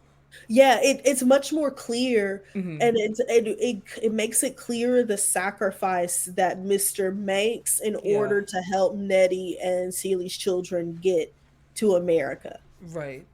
Yeah. You are right about that. Wow. I do remember watching the original movie and just being moved by Whoopi Goldberg's performance and Oprah's because this is her first on screen role, It which is is, crazy how good the performances are in that movie for yes. actors who are like low key fresh in the Mm hmm. game. Yep. Like Whoopi Goldberg and Oprah Winfrey give the performances of their life They do. in that, like, of their life. I will Yes. like just never feel good about the fact that Whoopi Goldberg did not win that award just because of how good, like based off of nothing else, Mm hmm. because of how good she is in that role. Like Yes. she's transformative. It really is, in my opinion. It's like one of the best performances by an actress in a leading role. Like she I cannot, like, I just, like, when you think about what that must have been like Mm. emotionally, I just She absolutely kills it. Like she dominates it. And she said in the documentary that like she did like a routine for Steven Spielberg for her like audition, which I found to be like very funny. But when he saw her routine and he like watched her like just doing her routine, he was like, "This is Celie." Like he saw her and he knew it. Like this is our Celie, and she wanted to do Sophia because she liked how confident Sophia was and how Sophia stood up mm. for herself. But she did Celie in the end. And I feel like she really did harness who Celie was. Like especially with the scene at Easter, I think it Oh, was. yes, yes. Every time I watch that scene, I'm like, oh, she gonna kill him. She gonna No, get him. what kills me about that scene is the fact that all of them got tore up drunk the night Yeah. before, and the fact that they're like super hung over and Mm-hmm. are improvising a bunch of those lines. Yeah. I absolutely love it. I mean, this movie is so amazing, and it does make you sad that like she didn't get the Academy Award for Best Actress. It's also interesting because this movie got nominated for Best Picture, but Steven Spielberg did not get nominated for Best Director for The Color Yes. Purple. And I think the direction in this movie is really good. Like the It sweeping is. landscapes of Georgia and all of that are like, Oh this movie yeah. is very beautiful. Oh yeah, definitely. When they're walking through the field of purple, I felt that. Yes. Like Yes. the way they direct that scene when Suge is walking from the juke joint to the church, like that scene, the back and forth of the cutting, it's Yes. like it's a really well done film from the Mm-hmm. direction standpoint. But it's like the fact that he didn't get nominated. I mean, everybody's not going to get nominated for best director. This is a conversation we've been having. But Mm. it's like it is a very interesting snub for Yeah. him in that moment. But like, what I think is the most interesting thing about the Academy Awards, like that 1985 Academy Awards ceremony or whatever, is the Mm-hmm. fact that you never hear people talk about Out of Africa, What? like the movie that won. I never hear people talk about Out of Africa. Okay, Like I I don't even know never, what that movie it's is. but Wait. that's what I'm saying. Like I never hear people talk about it. I've seen it. Like I have, and I sought the movie out to watch it strictly because it had beaten this film, like The Color Purple, and I just had to see it. But Out of Africa is a movie that you just like has not had the same sort of cultural impact as The Color Purple. It is not like even amongst white people. It is not. It is Out of Africa is not even the most interesting and important film amongst like white women about women What? in unhappy marriages in the Victorian era. It's like it's not even the definitive film of that. So it's so interesting to me that a film that like nobody ever even thinks about anymore Mm-hmm. is the one that swept because it won Best Picture and it also, I want to say, won Best Director and Best Adapted Screenplay. Like it beat The Color Purple in pretty much everything. And Didn't Green Book also get Best Picture yes, at the same year Black Panther was nominated? I mean, these but awards are like funny. that's what's so interesting to me about Yeah. but that's the thing about it. I feel like more people will talk about Green Book just because of how bad it is or whatever. Out of Africa is just a Oof. very middling movie that's Mm-hmm. very forgettable in the Meryl Streep filmography. Like Yes. The French Yes. Lieutenant's Woman is a better movie from that same era in her career Mm-hmm. and a much more discussed movie. Yeah. Very much So so. it's such a, and also like what Out of Africa is about, like Out of Africa and The Color Purple are very similar films in the sense that they're both movies about women who, due to the societal constraints of the time in which they Mm. live in, are trapped in unhappy marriages and seek solace through an affair with an inappropriate partner. Yeah. But Out of Africa is about a white couple and it also takes place in colonial Africa. Mm-hmm. So it definitely is the movie that like, I'm sure a lot of white audiences felt more comfortable with Mm. and felt more Oscar-y, you know what I mean? It Yeah. probably felt more like Academy worthy, Mm. especially at the time. Possibly. Yeah. Yeah. I do see what you're talking about. I had never even heard of that movie out of Africa. You talking about it's the first time I've heard of it, so it's that's actually crazy to me because The Color Purple also didn't win any of the Academy Awards it was nominated for. No, none, none. Then again, the Academy Awards loves to snub very like well regarded films like Shawshank Redemption, The Green Mile. Yeah. Like we can go on forever, you know. Yeah, that's the thing. Well, because it's like the Oscars is an award show that happens in the moment. They Yeah. can't. It's not an award show that's seeking to judge what the legacy of a film will be 20 and 30 years afterwards. And that's part of like the issue is that of course it's never going to award films. Like there's the very rare case like Midnight Cowboy winning uh best picture, like that was a Mm-hmm. surprise. But like, and it was the cutting edge film that really foretold what the 70s was going to be like. But Mm-hmm. that's like a rarity when you have something like that happen, because it's an award show that's happening in the moment. Like Right. Midnight Cowboy. I don't think I've seen that film either. I would have to add that to my list. trigger warning for it, because wow. You know what? I received that. I received that. Wow. That's what I'm saying, like, just know that. Just I receive it. Oh my because I gosh. feel like when I watched it, I was way too young and I was not prepared. And I was like, Mm-hmm. I got to turn this off. I was like, I was Oh. like, I ended up Goodness. finishing the movie, but I remember feeling like really fucked up afterwards. Like, what did I just go through? Oh, what did I just go through? I'm gonna keep Yeah, that. because like it is a very good movie, and John Voight is a great actor, and he's great in Yes. it, and like, but it has heavy themes. I'll keep that in mind. I'll lock that in. Yeah, Yes.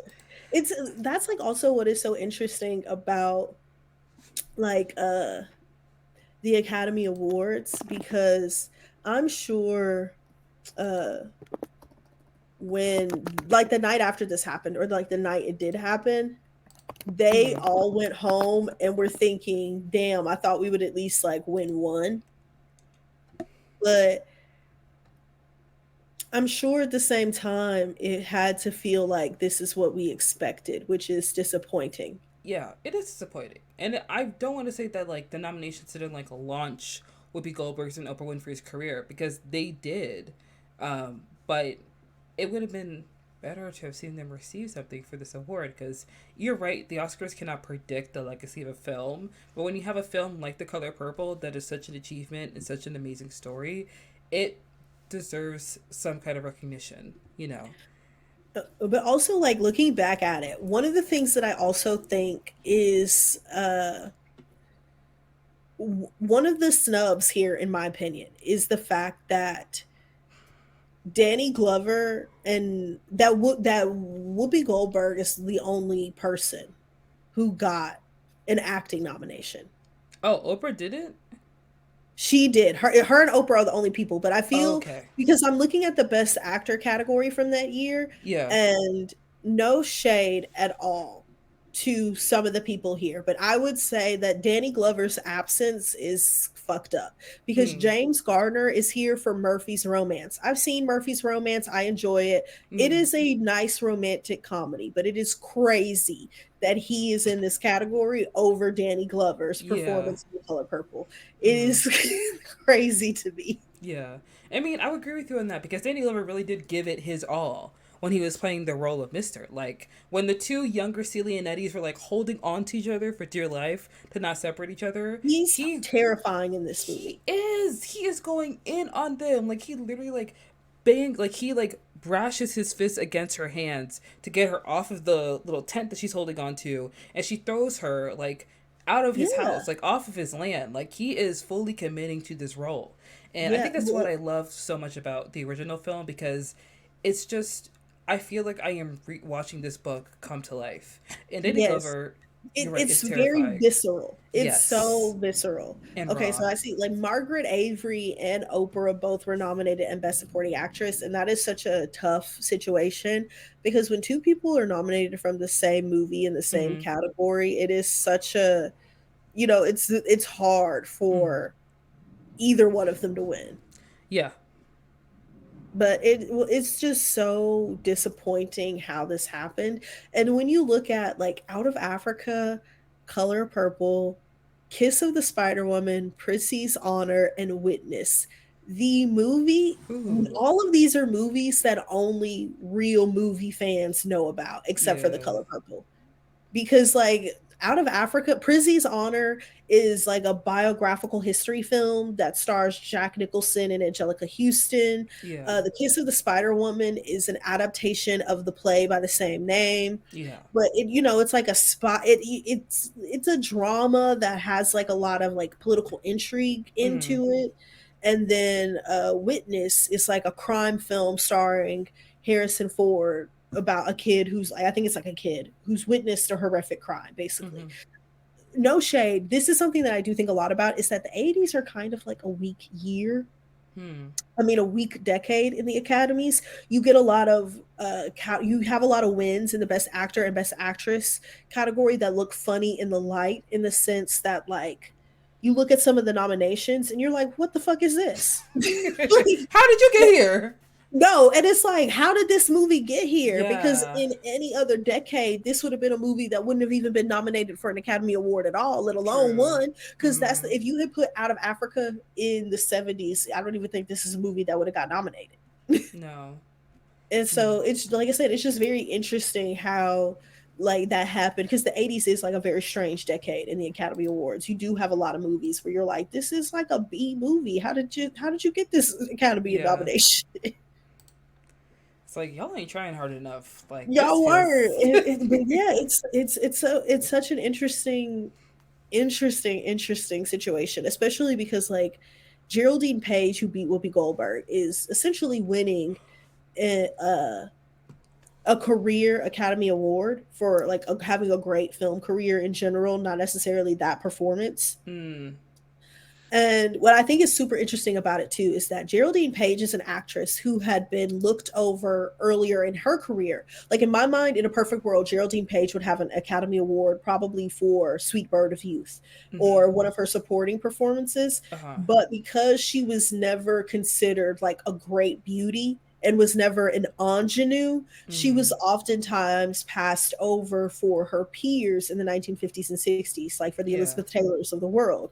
So she gets this career Oscar in Mm. 1985, well, technically 1986, over, a much younger Black actress. Mm-hmm. And we see history repeat itself in that way in a lot of other years. And I mean, Yeah. and not even just like with to Black actresses, but to, younger actors in general. Yeah. Because people talked a lot about it last year because we learned more about how the events in The Blind Side were not true. Mm-hmm. But I've always held the opinion that Carey Mulligan and Gabourey Sidibe, had they not been so early in their careers, they should have been the one to beat Sandra Bullock for that Academy Award. But Sandra Bullock was, a very liked actor who had been working for a really long time. Mm-hmm. And people were like, well, these women are young, they'll get another chance.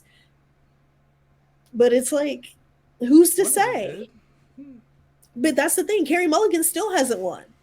Huh. And she's not favored to win. She's not, you know what I mean? She's not favored to win this year either. No. Emma Stone has a better chance of winning her second Academy Award than Carey Mulligan does of winning this first one. And I would still say that Carey Mulligan's performance, an Education, is a better performance than the other two she's been nominated for, and that An Education is a better film than the other two films that she's been nominated for. And is very much so. It is. Very much And so. it's like, so where was the guarantee that she was going to get another chance? Because I need it in writing at this point. Like, do you get what I'm saying? please. Because Sandra Bullock got her shit. Yes. Yes. And then like Sandra Bullock will never work again. She'll be in another movie. That's what I'm saying. Sandra Bullock has her shit. And also, did Sandra Bullock need an Academy Award at all? I mean, nobody needs an Academy Award, but like, maybe not for The Blind Side.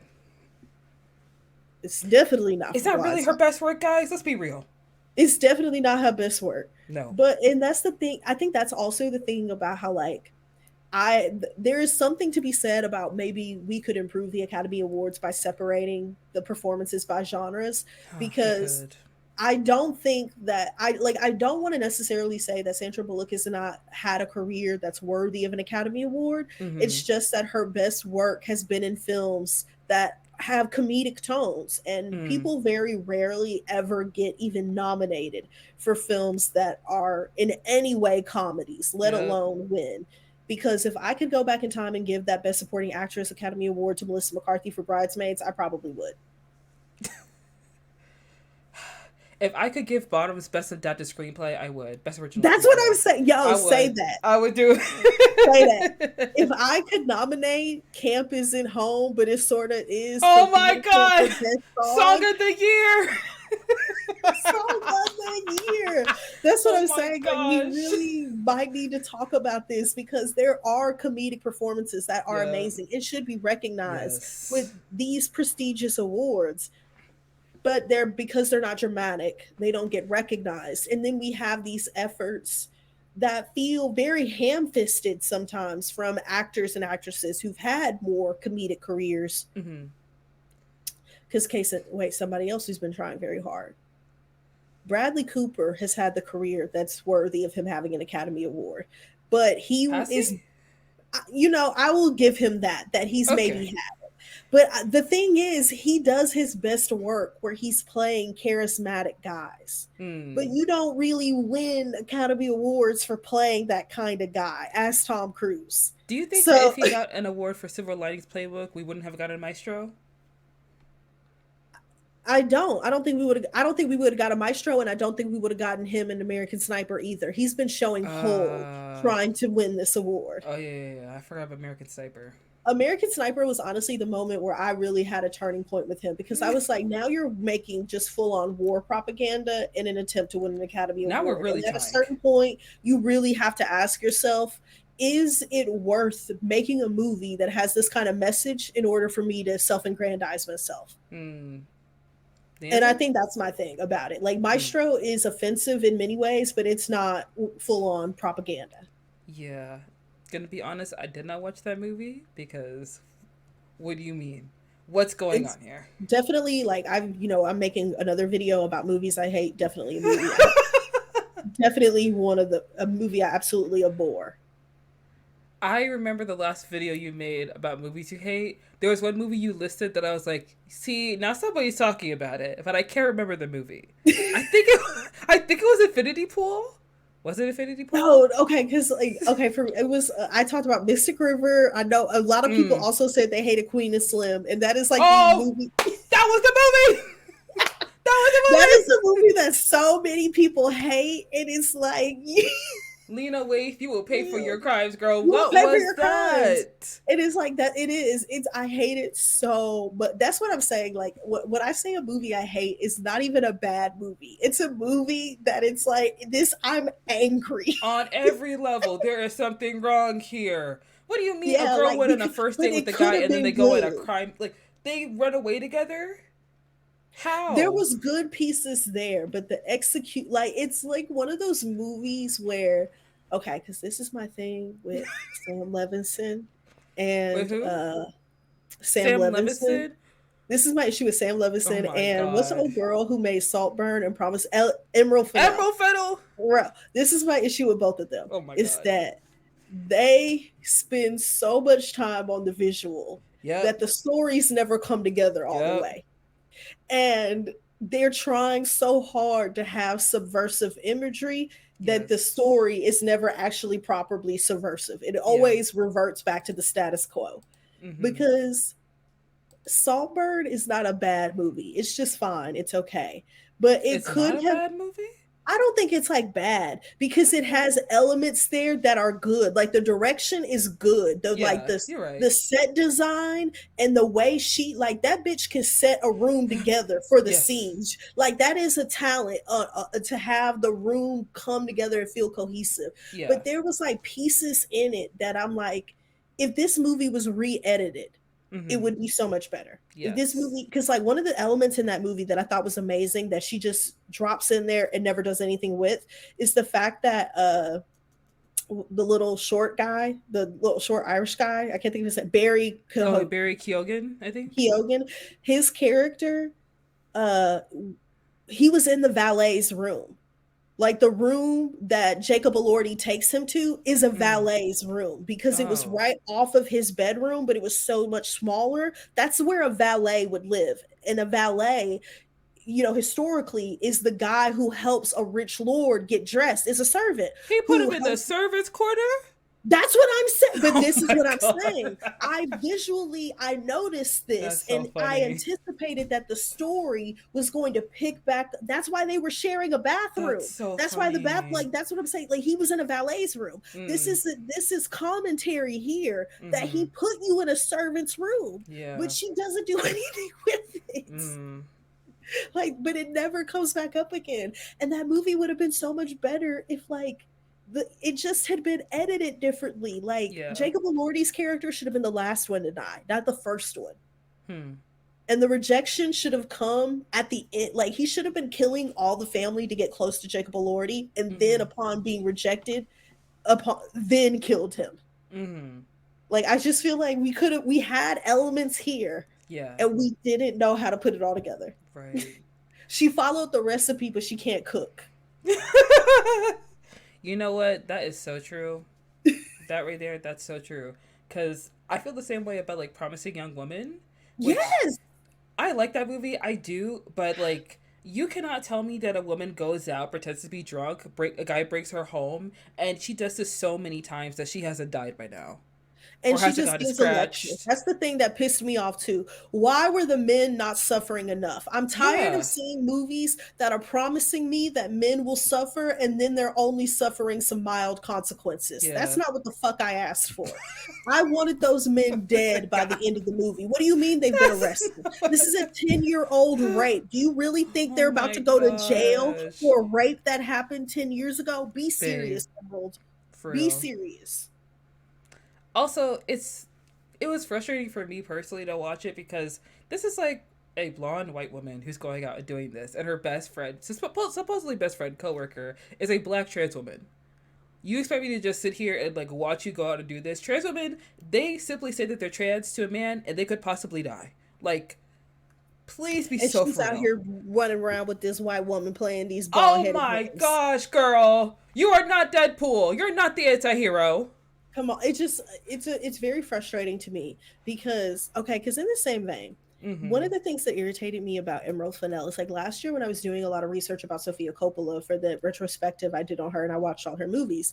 I read an interview that Sofia Coppola and Emerald Fennell did together where they were joking about how they don't like to watch movies about old white guys and how Emerald Fennell makes a joke about how she calls them men in trench coat movies and stuff like that. Mm-hmm. And they were like joking about to an extent the kind of movies that Coppola's father makes, right? Like The Yes. Yeah. Godfather and shit like that.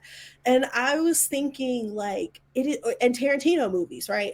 But I Mm-hmm. just thought it was so interesting that these two rich white women were making this joke when their movies are lily white too. Just because Yeah. their movies are about women doesn't mean that they're a fucking bastion of diversity either. Like it was Mm-mm. crazy to me that these two white women were not looking in the mirror and were Absolutely. not realizing that they are the white women equivalent to Quentin Tarantino. Like you are the exact same kind of filmmaker as this dude, and you think you're not just because you make movies about sad white women. Movies that Girl. I've enjoyed. Let's not, no shade to them. I've enjoyed many of the sad white women movies they've made, but let's be fucking serious. Neither Yes. one of y'all really have an interest in making movies about black people any more than they No. fucking do. And honestly, Quentin Tarantino's made more movies about black people than either one of you. It has. Like, It has. Like, Sofia Coppola, you took out the slave character in your movie that was a remake of man, the original film because you did not want these white women to be perceived as slave owners in the Civil War. Baby. come on, Let's be come so on. for real right now. That's like what is frustrating about it. And like I guess like to go back to The Color Purple, that's like why I really really do enjoy this film, because so Mm. many movies that take place in the South don't really center black women's perspective in the South, and especially from this era, because it's pre-civil rights movement but it's also post-slavery. And we Mm-hmm. really see this is an era where black people live in a very insular community. Like in both versions of the film, white people only appear in a handful of scenes. Yeah. This is a world of black people, Hmm. and I think that that is like so very rarely captured on film. Hmm. And I do agree with you. And to your point, like, what was I just gonna say? Sorry, I was still hooked up on like Emerald Funnel talking about like how she doesn't watch men in trench coat movies, and literally, Archie. I don't remember the actor's full name, but Oh, and his name's Saltburn. in Saltburn. Yeah, the guy who plays. I think the actor's name is Archie. I think I know who you're talking about. The one black The character in one the movie. black character, Yeah, yes. When Barry Keoghan's character starts killing off the family, you notice how he suddenly disappears in the movie? Like he's yeah. suddenly It's like not he gets there? sent away. Yeah. What I thought was interesting in the movie too is how his character brings up the fact that he is black and has to beg his white relatives, Mm-hmm. and how Jacob Elordi's character immediately dismisses that. And I was like, well, this is one of the few times he has made a valid point in this movie. I was like, he Yeah. is making a somewhat valid point. Yes. Because there is something to be said too about how in that movie, and like, I think her character's name is Alexis, the sister, also brings this up about the Mm-hmm. fact that like primogenitor is a factor here, that like had Archie's mother not been a girl, Mm-hmm. she would have had way more access to the family money and wouldn't constantly have to ask her brother for fucking money. Mm-hmm. Yeah. Gosh. I I feel like after I watched Saltburn, I just wanted to put it out of my mind, but it keeps coming back to me No, I in feel it, just keep waves. bringing it up. I mean, and it's like, yeah, she's made movies that make people talk about it, but I think Mm-hmm. that's the frustration. Like I saw somebody else talk about how so much of the things we read and make now are a paraphrase of a paraphrase of a paraphrase of some actual radical theoretic work. Mm-hmm. And that's how like Emerald Fennell's work feels, is that it is so close to saying something and it never does. And I think the reason why we inherently keep talking about the works is because we know there are pieces there that start a conversation, but it just never comes together. True. That's very true. The same with Sam Levinson because Yeah, controversy does not equal complexity when it comes to it either doesn't. like Euphoria, The Idol, like It anything he's doesn't. And made. there's like interesting pieces here, Mm-hmm. but we never know how to pull them all together. Yeah. And I think that's why people kind of like Euphoria and Saltburn, but some people probably have a problem with the color purple because Euphoria and Saltburn are both beautiful and visually appealing. And there are things that are being said in the film, but there's nothing really like tied down. Like some people could say Yeah, that like it's not concrete. no, nothing concrete. Because people could say Saltburn is like eat the rich cinema, but it isn't Is really. it? Because Barry Keoghan's character is like upper middle class, and he's not really like trying to like take down rich people because he hates the fact that they're rich. He is obsessed with their wealth, and he's obsessed with Jacob Elordi's character. And it's like what Alexis said. He's a moth. He just gets attracted to like shiny things, really. And with the color Exactly. purple, it's a story about female empowerment, and you're watching through the different aspects of these characters who is like downtrodden, who are like, systematically oppressed. And even Sophia, like, she has found her own strength within her own community. Like you said, the black people, their community is very insular. But when she shows that strength to the white people, she It's a has problem. it's a problem. It's a huge problem, and she could do that within her own community because Yeah. even though she's a woman and she's looked down upon, she's been abused. It could only go so far. She could still stand on her own 2 feet because she has her sisters to back her up, but her sisters can't really bail her out of jail or help her fight off a mob of white men.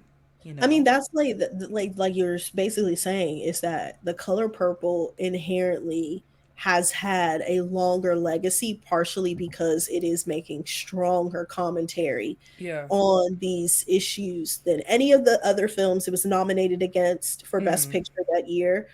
And many of these films that come out now that claim to be subversive and claim to be saying something, but The Color Purple is actually subversive. Yeah. It is really making a commentary about what women's lives are under patriarchy and patriarchal violence, like what Mm-hmm. it is in the day-to-day drudgery to be treated as a second-class citizen.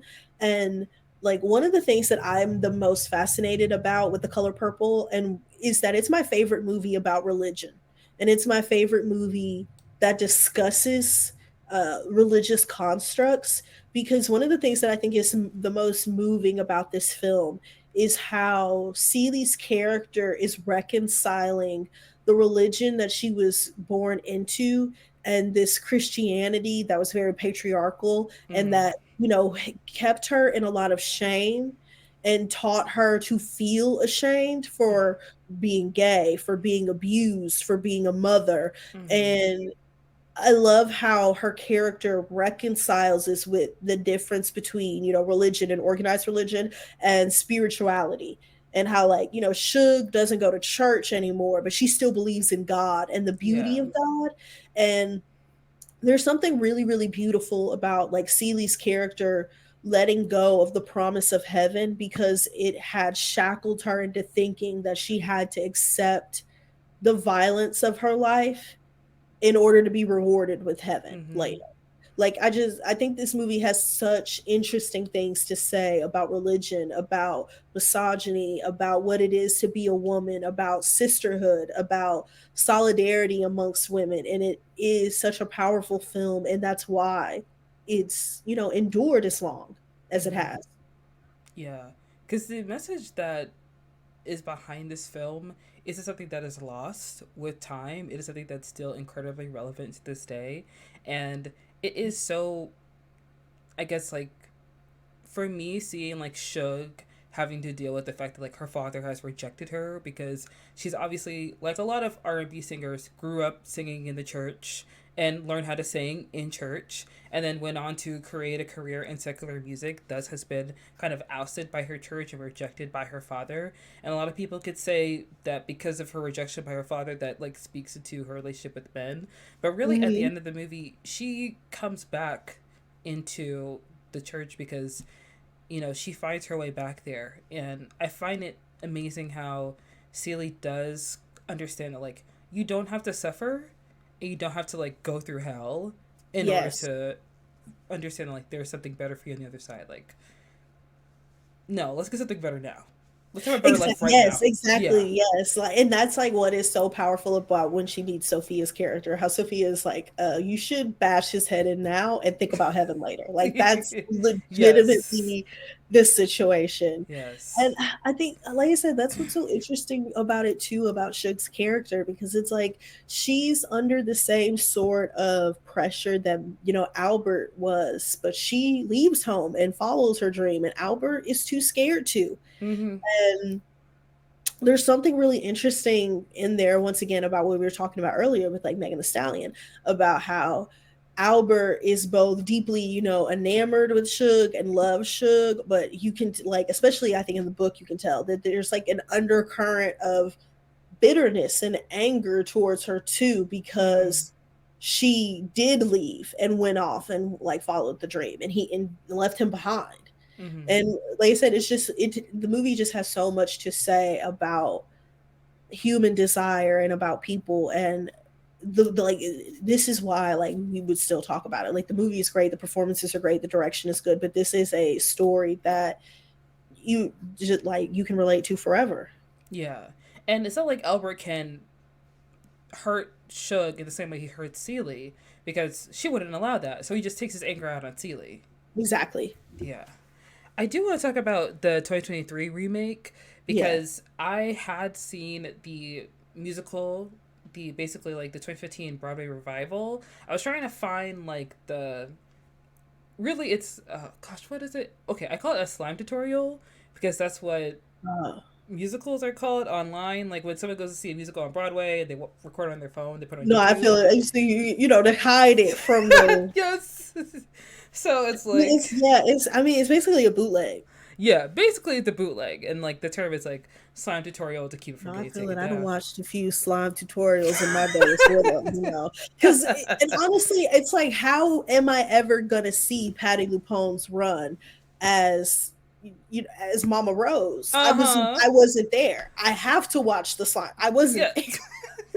I gotta watch like, how else am Subway. I gonna see this? Yeah, exactly, exactly. So I was trying to find it for our recording and I couldn't find it online. But essentially, the Broadway musical, we don't really have to get into it. It's it's not really an adaptation of the book. It's an adaptation of the movie. Yeah, but Yes. it's a little like that's what's so strange about it because facts it still leaves out the same things that the 85 version of the film leaves out, Yeah. but like I said, the musical just does a little bit better of explaining things. Mm. That's true. And musicals always do a little bit better of explaining things when they're like Mm. a adaptation in my eyes because I love musicals and they're Yeah, just kind and of the like music works. Like for people who love yes, musicals, you really understand how the music works to yes, convey theme and to move the plot along. People who are just mad that there's a song are never listening to what the y'all. song is saying. Quincy And Jones is so a producer on the original film. Like it's kind of a it's musical. it's very frustrating. I really enjoyed the musical. I also really like musicals. I thought the performances of the songs were great. I think my Mm-hmm. real nitpick about the adaptation about this musical, and I think this might be a somewhat controversial opinion. I don't know. I think the squeaky wheel that needed the grease was Taraji P. Henson. And I would have really liked to Wow. have seen Heather Headley in this adaptation, given the fact that she played the role on Broadway. And I do think she is a stronger singer Hmm. and also a very good actress. And I Mm-hmm. think this adaptation would have been a great time to correct the record and have Suge be dark skinned the way she is in the book. Mm-hmm. That is true. She is dark skinned. It was kind of interesting when I saw that they casted Taraji B Henson to play Suge, but then I was like, you know, it's Taraji. I'm gonna let them rest. I'm gonna let them Yeah, have that. that's kind of how I felt about it too. But it's like once Yeah. I saw it, I was like, like her push the button number is great, but that's like I feel like the only time where she's great in the movie Mm-hmm. because I feel like there's definitely times where like Danielle is eating them bitches lunch Of in course she moments. is. Of Like you get what I'm course. saying, and that's what it's like. And I think what's great about Fantasia about when she plays Celie is similarly to Whoopi Goldberg. It feels as if she was like in like born to play Celie. Like it's like Yes. she was meant to play this role. So that's why it sometimes feels as if like Taraji is the odd person out in this. Hmm. And like I said, I would have really liked to see what this movie could have looked like had it been Heather Headley instead of her. Hmm. I feel like for Suge, if it wasn't Heather Headley, oh crap, not me. I keep forgetting this actress's name. She's like a very prominent black Broadway actress. She won like the President's Medal of Honor. She has like 3 Tonys. Her face is like right in front of me. I think she was on The Good Wife, possibly. I think she was on The Good Well, a Wife. bunch of Broadway actors were all the good wife. Oh my god, that's so true. Actually, wait, I think she got the President's Medal of Honor. I used to know her name, like I used to talk about her all the time, and now I can just like see her face, but I can't remember who it is. But I feel like she should have played Suge because since the movie remake for 2023 was a musical remake, you should have musical actors in this movie. You know what I mean? Yeah, I think that's another thing too in general about a lot of musical adaptations is that they don't go enough to Broadway actors when they're trying to cast them. I think the other thing that like is sort of an issue here for me as well is Taraji P Henson, and I feel like I don't know, I feel like they maybe should have went a little. I think the issue also with her for me in the casting is that there's moments where her and David Allen Greer plays her father, and her and David Allen Greer are too close in age, or at least they appear to be. Like there's that scene where they reconcile as father and daughter, and it does not appear that he's her father. That is true. They are pretty close in age. I think that's another thing that like uh kind of was throwing me a little bit is like people the age ranges weren't quite right. But I guess like David Allen Greer Also, is 67. because Seeley is supposed to be like 28 when we're kind of like in the present day with the film when she meets Suge, and Fantasia is not 28 years She's like old. almost, she's like 40. Yeah. And I do agree with you. Fantasia, I believe, was like born to play Seeley, which is why I'm so disappointed that she has not gotten a nomination for her like leading acting role as Yeah, Seeley because she does an amazing job she in the does. role. She does do a really, really good, great job. Yes. And I do want to say also to the 2023 remake, I don't want to like compare two bad bitches to each other, but the thing that I like most about The Color Purple in comparison to like the Mean Girls musical is that Renee Rapp and then the guy who plays Damien, I don't remember his name, and then there is the actress who plays Moana because I always mispronounce her name. Yeah, I know who you're Um, talking about. Yeah, yeah, those are the three people in that cast that have like who can musical sing? capabilities. Yes, and then everyone else can sing. They can sing, but they're They can hold a not. note. They can, except I do have to say this: Miss Rice, who plays Katie Heron, because I want Yeah, I to. heard she's so bad. I wasn't even gonna say that, I but mean, oh well, damn, this is a my question I bad. have. I have a Oops. serious question. Like, you're a lead in a musical. It's a musical movie, but still musical. Why does your lead not? Why can't your lead sing better than the villain? What's going on? Like I said, it's very interesting about like the reluctance to use actors from musicals for some of some of these roles. Mm-hmm. But I think like once again, like with The Color Purple, about how it's like maybe more singers should have been called for some of Yeah. this. I don't know, like, and that's the other thing too. You can tell that like there are things, like I said, one of the other things that I do also really really like about this movie is that I think the beginning parts with Nettie and Celie at the beginning is done very well. Yeah. And I think you really, in some ways, get a even better understanding of the relationship as sisters Mm-hmm. in the newer version. Yeah, you do. Uh, I also like that, like it's a store and not a farm, how it is in the 85 version Mm-hmm. that their father owns and stuff, that their father is running. Uh, One of the things that I wish was talked about more in both versions, though, is how we learn in the book that Nettie writes to Celie in a letter that their biological father had been lynched and it caused their mother to have a series of like nervous breakdowns that their stepfather then like took advantage of. Like Mm-hmm. I wish that was like elaborated a little bit more because I think that is one of the really fair criticisms of the 85 and the 2023 versions, the film Mm-hmm. versions, is that I do think some of the violence that is stripped out is the white supremacist violence, like the lynching of their biological father, the rape of Squeak. Mm-hmm. Like these are more violent acts committed by white characters seen and unseen. Yeah. And that can be a problem that happens with adaptations, especially like book to movies. I know that you have to like cut certain things in a book for time, but when you cut certain details like that, it does take away from the context of the entire story. And there is no talk about Nettie and Celie's mother, really, in the movies besides the In the 2023 85 remake. version, she's basically not non-existent. At least Yeah. they have the one flashback. I really do like that one flashback in the 23 version Mm-hmm. with Yes. Aunjanue Ellis as their mom. Yes, Ajane Ellis. Oh my gosh, love her. I also figured out who was the actress I was talking about. It was Audra McDonald. I was thinking that that's who you were thinking about, but I was like, I don't think Audra McDonald. I think Audra McDonald is like too old. I mean, she's 53, so She she's is not that okay. I much thought she was older than older. that. Yeah, she's not that much older than Taraji. And also, she is very No, they're beautiful. about the Like, same age then, because yeah. Taraji's 53 too. Yes, How they're old the is same age. how old is Shug?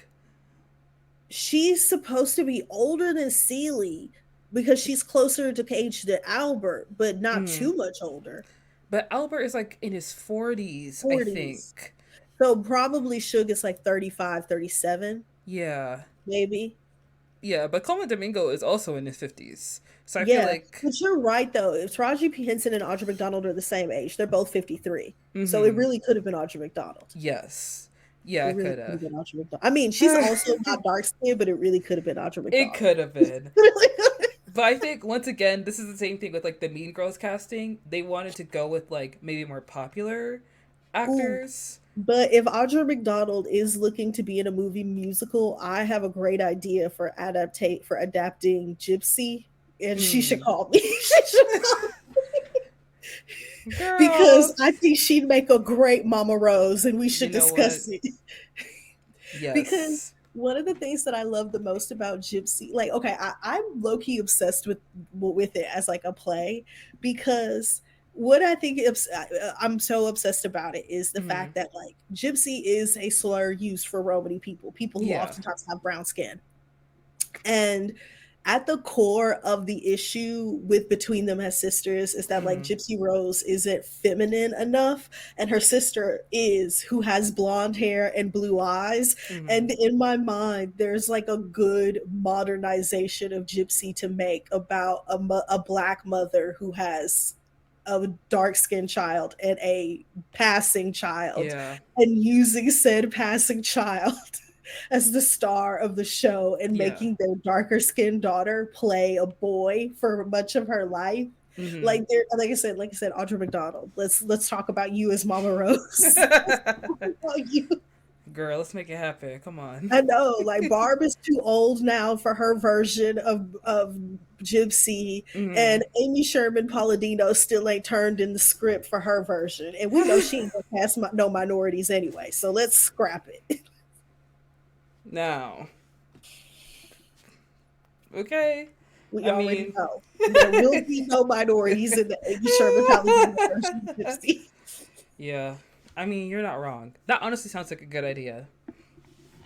I would keep that. Like I said, I'm obsessed with there being a version of Gypsy that is about it, like a person of color, Mama Mm-hmm. Rose, and a white passing child and a non-white passing child. There is something. We have to make it happen. We got Is to. I don't know who we got to call. We got to call Mad Solar. We got to call Macro, but. okay. What is? What are you busy? No, uh, because it's like Chicago, like the mm-hmm. 2002 version, is such a good movie that it makes me like, it just, I want lightning to strike twice. I want there to be another movie musical adaptation that is as good as the 2002 version of Chicago. I feel like we could make it happen. And I don't care what musical we adapt, honestly. I mean, listen, we live in Atlanta. Somebody in here. They'll do it. They'll do it for Yeah. anything. And it's so interesting too because like I recently watched Why Do Fools Fall in Love, and when Uh-huh. I was reading like about the Wikipedia page, I was seeing how somebody had wanted to adapt it into a play, but then COVID happened, and I was like, Why Do Fools Fall in Love would make such a good play. Mm-hmm. But we can't have nice things. That's what is inherently so disappointing. And once again, this goes back to what we talked about at the top of the episode with Issa Rae's comments. We Mm-hmm. can't have nice things Nope. because the Wall Street bros said there's no value in Mm-hmm. remaking Mama and Gypsy. There's Mm. no value in it. Sometimes you gotta do things for the vibes. You know what I mean? Like, That's literally it. Like the history of Hollywood is making movies for the vibes that yeah. sometimes lost money but made money later. Yes, exactly. I.e., Jennifer's Body. I Come mean, on. Come on, because really, Jennifer's Body, the but strong. once again, Jennifer's Body is such a great example also of like the men in the Mm-hmm. room not knowing what they had. That movie was only a flop because they advertised it to teenage boys with Yes. hot Megan Fox, but that's not what Yes. that's not who that movie was for. No, it wasn't. It was not. Girl. And honestly, we see that all the time still because Mm-hmm. anyone but you has been very successful. But the key to that film being successful is because people got on social media and said, This is an adaptation of William Shakespeare's Much Ado About Nothing. Yeah. Other Shakespeare girlies, you'll like this movie. Mm-hmm. Like, because when the first weekend for it was not that promising. It was word of mouth of other people saying, you will like this rom com if you like rom coms and Yeah. if you like Shakespearean adaptations. Mm-hmm. Yeah. But they had not Sometimes advertised it well. You couldn't no. tell what the fuck the movie was about. They picked the worst clips, and they made like, you don't sell a rom com to women with Sydney Sweeney's tits. That's not like, how does that work? Sometimes casting two of the hottest people in Hollywood is not enough to make, It's make a big to opening make people weekend. go see it. It's not Like, enough. and that's what I'm saying though. Like, so many clips in the trailer do that scene where Sydney Sweeney's in the tiny top. And I'm like, who is that for? That's not for the people who want to go see this movie. No, it's not. Because men don't watch rom coms. They do. Well, see, that's the dirty secret. Men do watch rom coms. They just like to pretend that they're something else. Mm, Because Adam Sandler got generations of men to buy in on rom coms by mm, having a subplot about sports or something else. Because true. The Water Boy, Billy Madison, Happy Gilmore, Big Daddy, these are rom coms. Yep, that is true. That is true. These are wrong. Adam Sandler has The Wedding Singer is so obvious. It's the most obvious of the rom coms and like 51st Dates. But Mm-hmm. Adam Sandler found a way to trick two generations of men, Gen Xers and millennials, to going to see rom coms by putting fart jokes in them. Come on, fart jokes. He's kind of a genius. I mean, yeah, I mean, Netflix gave him like a blank check in terms of a deal, so he can make any movie he wants. So, He's just doing bullshit. yeah. Literally just doing bullshit. Oh, girl, Granted, murder. I've heard very good things about the movie starring his daughter. That's about it's like a Oh, coming you're of so age not invited film. to my bar mitzvah. Yeah. Yeah. I've heard very good things about that, and I believe Yes. it because like the trailers honestly made me emotional to the point where I was like, I'm scared to watch this movie because I feel like it's going to trigger me. Yeah. Yes. Very true. Very true. And then there's Murder Mystery three, Yeah, four, and five still I coming have seen out. one of those movies. I have seen none of those movies, and I am so happy I haven't because Jennifer Yeah, Aniston you haven't missed anything. He's engaged in a lot of theft right now, but I am excited to see. engaged in a lot of theft. He's stealing from Netflix. This is what he's doing. Is he's stealing from Netflix. He's just calling his friends up to make whatever bullshit script he's got no safe They somewhere. trying to figure out why they're losing money, baby girl. He said, but he's not trying to figure it out because he said, as long as the check is clearing, it's not my problem. I Yep. don't. It's not my fault that y'all gave me $200 million to call No. my friends and make whatever the fuck I wanted to do. Nobody told you to do that. Nobody told you. Y'all were already losing money when you wrote me that check. So Exactly. Let's be real. I'm not the reason. I'm doing my end. I'm You have good. some people over here who ain't even turned in the first movie. I've turned in 4, 5, 6. I mean, Shonda Rhimes has one TV show. Two. And Where the yeah, and rest? didn't I want to say that iguana movie that they made? I don't know. I Yeah. think that was on Disney Plus though. No, it's on Netflix. It's called It's on Leo. Netflix. Okay, yeah, I've that movie was pretty like, successful. It was It's funny how Adam Sandler can make good movies. he absolutely can. He can. And yet. And yet we have It's things like, like okay, Adam Sandler is very similar to Samuel L. Jackson. He's a yes. bit of a volume shooter, so the lows are low, but the Mm. highs are unfuckwittable. Yep, that's true. That's true. Because, Samuel L. Jackson was in so many good movies like Pulp Fiction, and then he's in movies like, um, what is it, Glass, and then Argyle. It's like, Black Snake Moan, like who the fuck? wait, what'd you say? Black Snake Moan. Black Snake Moan? Oh, if you've never heard about this movie, I want you to go Google it. Let's just go Google Black Snake Moan. It stars Samuel L. Jackson, Christina Ricci, and Justin Timberlake. Go. And You're in Justin for a treat. Timberlake. Oh, you're in for a treat. You're in for a treat. Just read that synopsis. And if you're listening along at home, you might want to do the same. The trailer Uh, will blow your what's mind. what's happening?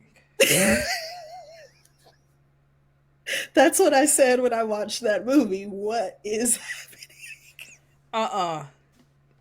Wait till Absolutely you see the not. trailer. I'm not watching the trailer. I'm not watching this movie. Why would you do this?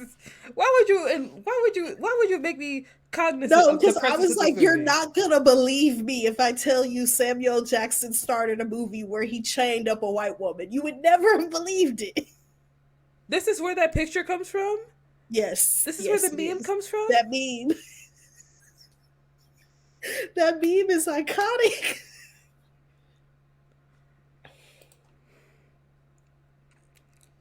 We gotta move on. We have to. Okay.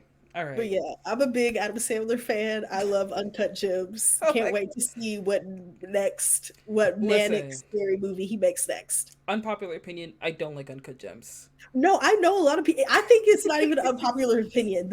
Uncut Gems is a divisive film.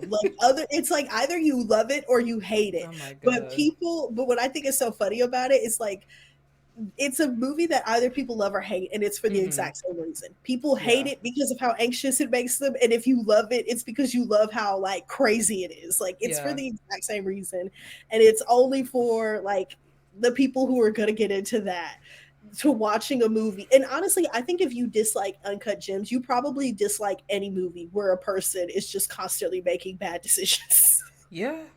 Because I don't like Queen and Slim. I mean, yeah, hello. exactly. Yeah. Like any movie, because like I think that's what makes a lot of crime films hard for people. And even Mm-hmm. I have some crime films where I'm like, you don't even want to be saved Yeah. because you're consistent. Like I hate that movie Molly's Game, Oh, I and actually like that movie.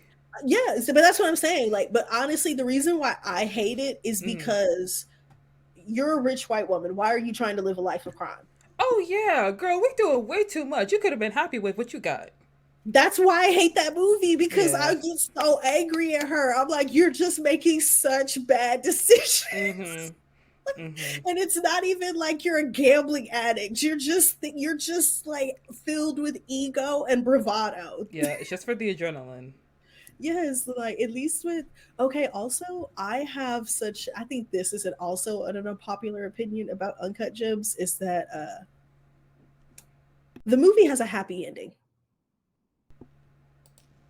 I would argue that that is the happiest ending Girl, that movie could have had. Alexa, Alexa, Yo, hear me Alexa, out. Hear me out. Hear me out. Alexa. His Hear me out. father has to take on his debt now. Like, No, no, he doesn't. wait, That's what I'm doesn't his saying. Think wife? about it. There's security cameras in that jewelry store. The two Oh, dudes absolutely get caught. Idina Menzel gets the insurance money off of mm, Adam Sandler's life insurance policy, plus the insurance money from the store. Julia Fox's character keeps the money, the winnings, the gambling winnings, because who the bookie is dead. She's gonna keep the money. Idina Menzel is finally gonna be no shade, but free of a husband who constantly put their life in peril. I Plus, mean, she's gonna be financially secure now because yeah, the insurance money. right. This is the happiest outcome that family could have had. It's like because Adam Sandler was a detriment to that family because he was Mm, never gonna stop mm-hmm. doing that type of shit. That's And true. the only outcome was either him getting killed or completely financially ruining that family. Mm-hmm. So it's like it is a wild ending, but like the really fucked up thing about it, and honestly why I love it is that that is the happiest outcome that it could have had. Mm-hmm. Dang, you're so right. Also, Dina Menzel would have definitely paid off his father's debt for Yeah. like betting on the. Yeah, for the yeah, exactly. That's what I'm saying. The insurance money would have covered that. Yeah, man, I couldn't. I think Because I. they're absolutely gonna get caught for that robbery. Oh yeah, definitely. That's Yeah. what I'm saying. They're getting caught. They're Mm-hmm. the dudes who killed him are going to jail. They're getting the insurance money. He died in a work related accident, Mm-hmm. technically, because they were in his store. She's Yeah. probably going to get the double indemnity on his insurance policy. Mm-hmm. Like the checks are going to be cashed. Wow.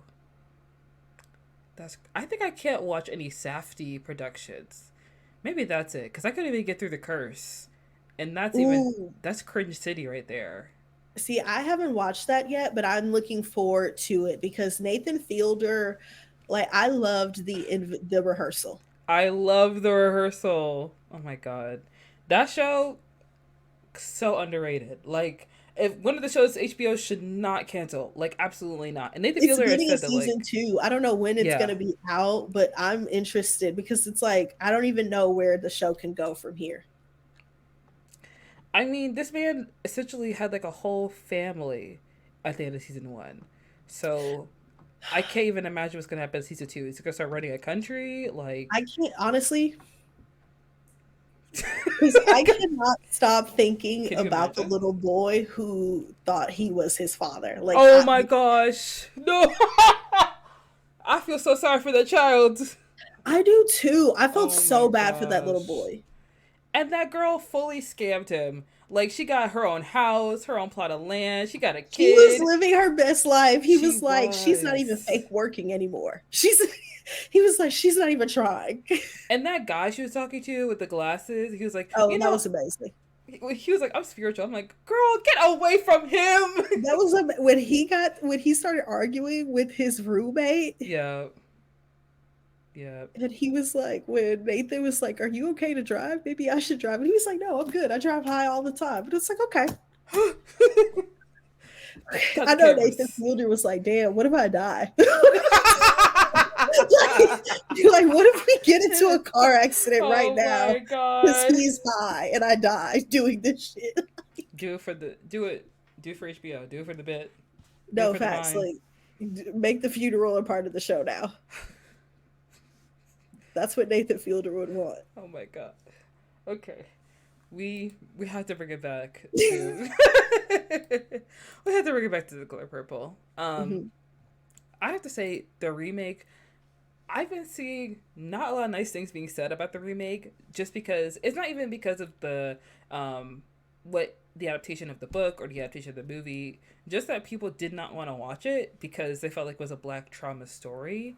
And I think that either I don't know, y'all don't know what the color purple is about, or like people didn't really give it a chance, to go see it. And then some people were upset because it turned out Celie was gay, and once again, y'all don't know the story of the color purple, so it's like, Yeah, because you should have anticipated gay shit and going into also, a gay movie. A movie that, like, you went to see a movie about a queer woman and you're y'all, upset that you saw gay shit. y'all, also like this movie is essentially produced by Oprah, so I wasn't surprised that like once again the Suge and It was Celie still pretty like toned down. yeah, pretty toned down.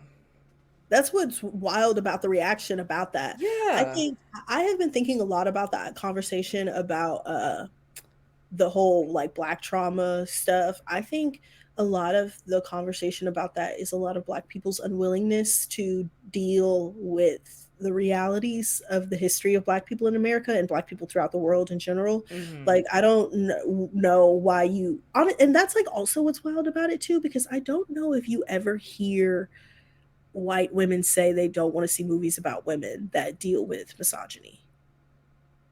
That's Like, because that's the only oppression they face, truly. but you know what I mean. But that's what I mean. I've never Yeah. seen white women film fans say, I'm so sick of Promising Young Woman because I I don't want to don't watch want to talk Suffragette. I about women. can't deal with it anymore. Yeah, like I've never or like that's what I'm saying. When Promising Young Woman came out, I don't Mm-hmm. remember white women saying, "Oh, I'm so," or when Priscilla came out a few months ago, I Yeah. don't remember people saying, I'm so sick of stories about women who have taken advantage of by men." Like I don't remember.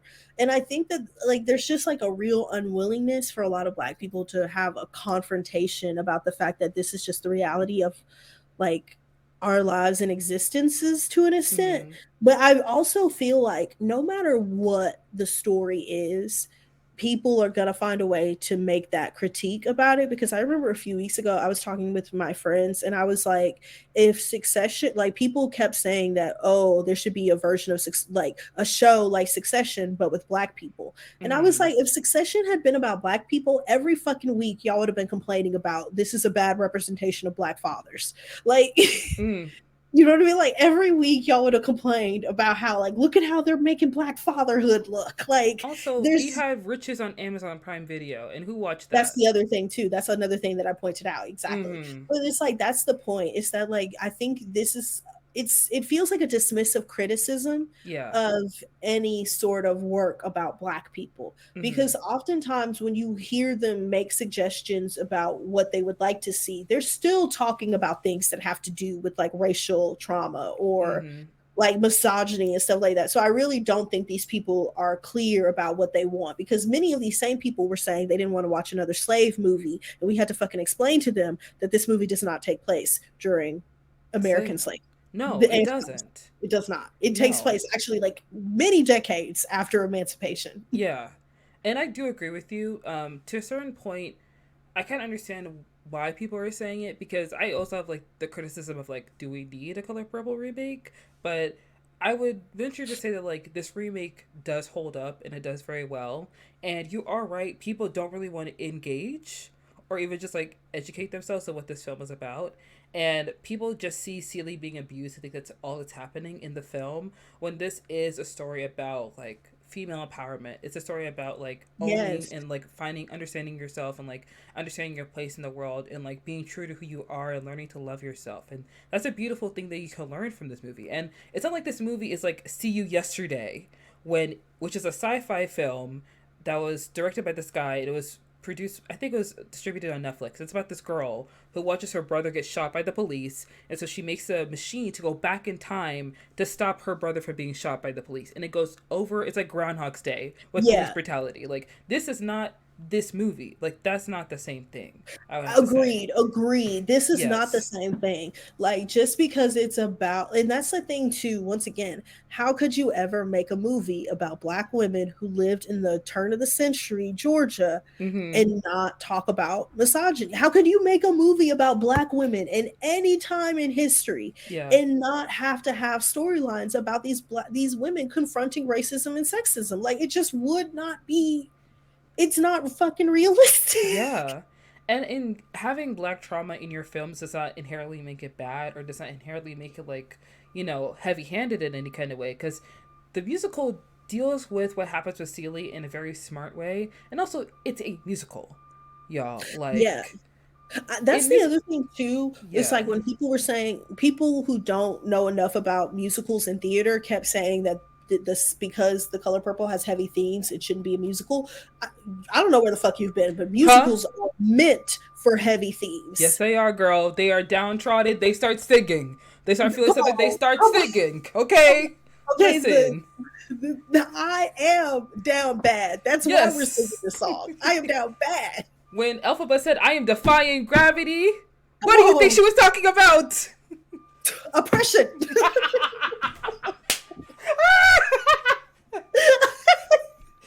But Okay, really, I'm like, you people have never heard "Sitting in the Clouds." You ain't never, oh my you've never gosh. watched Follies and seen how down bad them bitches were.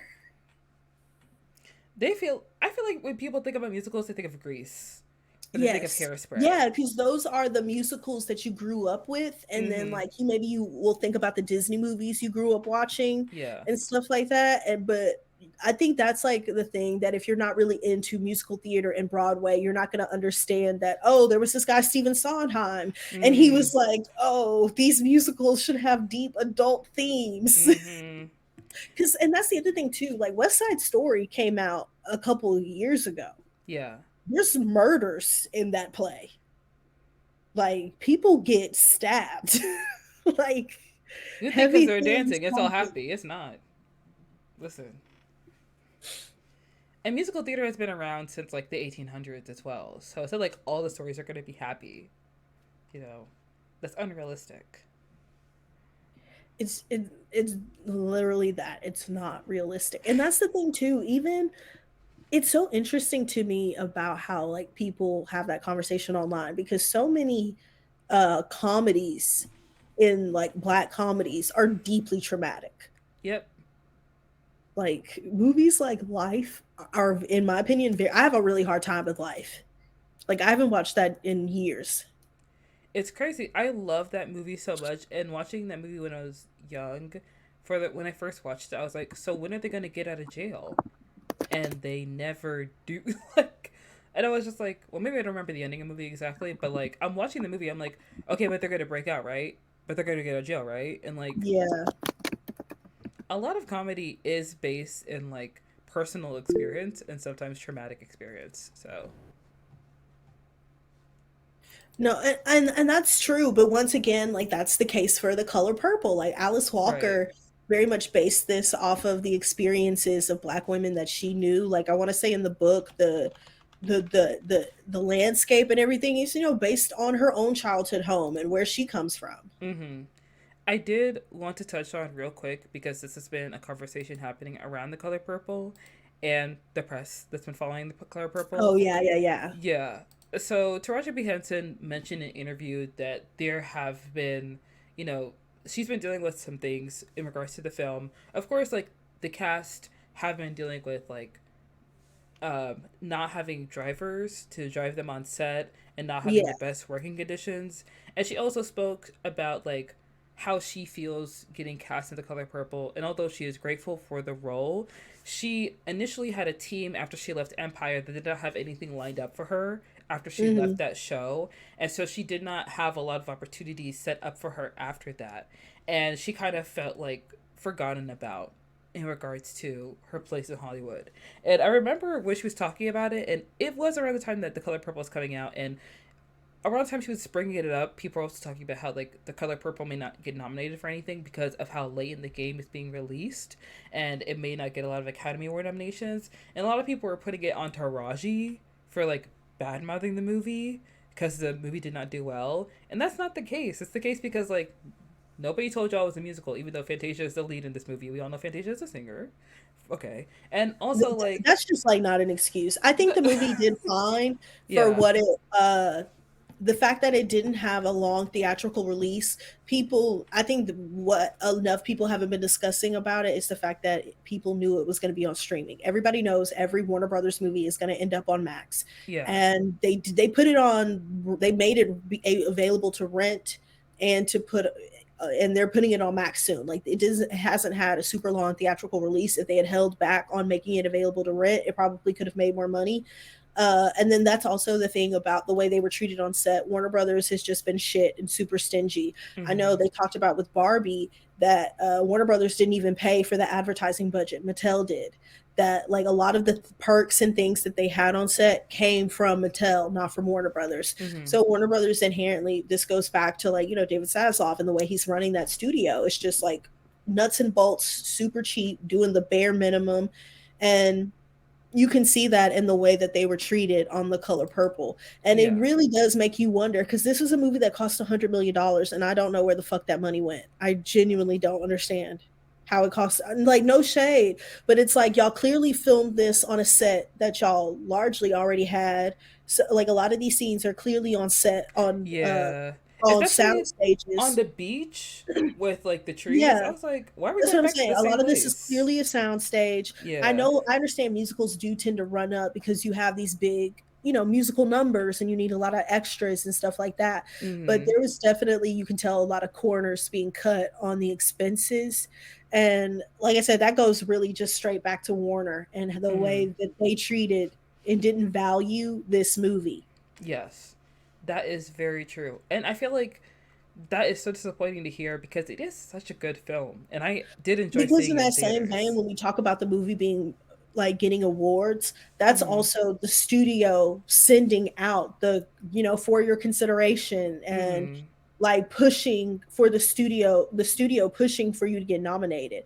Like I know a lot of people talked about how Priscilla was left out of nominations. That's because yeah, Priscilla was an A24 film, and mm-hmm, A24 went all in on Past Lives, and it worked. They got a Best Picture nomination, but they just couldn't push Past Lives and Priscilla. And to mm-hmm, a certain extent, Warner Brothers made the same decision by pushing Barbie for awards over The Color Purple.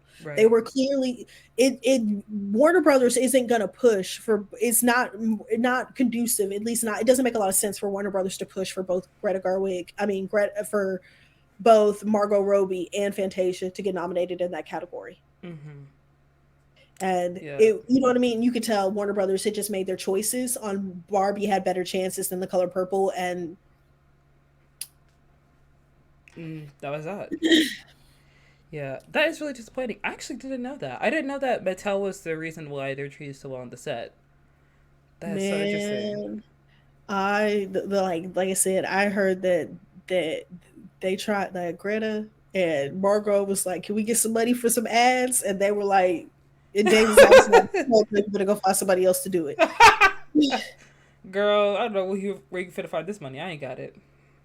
And I think that's so interesting too about how several people at Warner who've, anonymously been quoted saying that David Zaslav didn't really believe in Barbie, but when it made a lot of money, he wanted to take all the credit.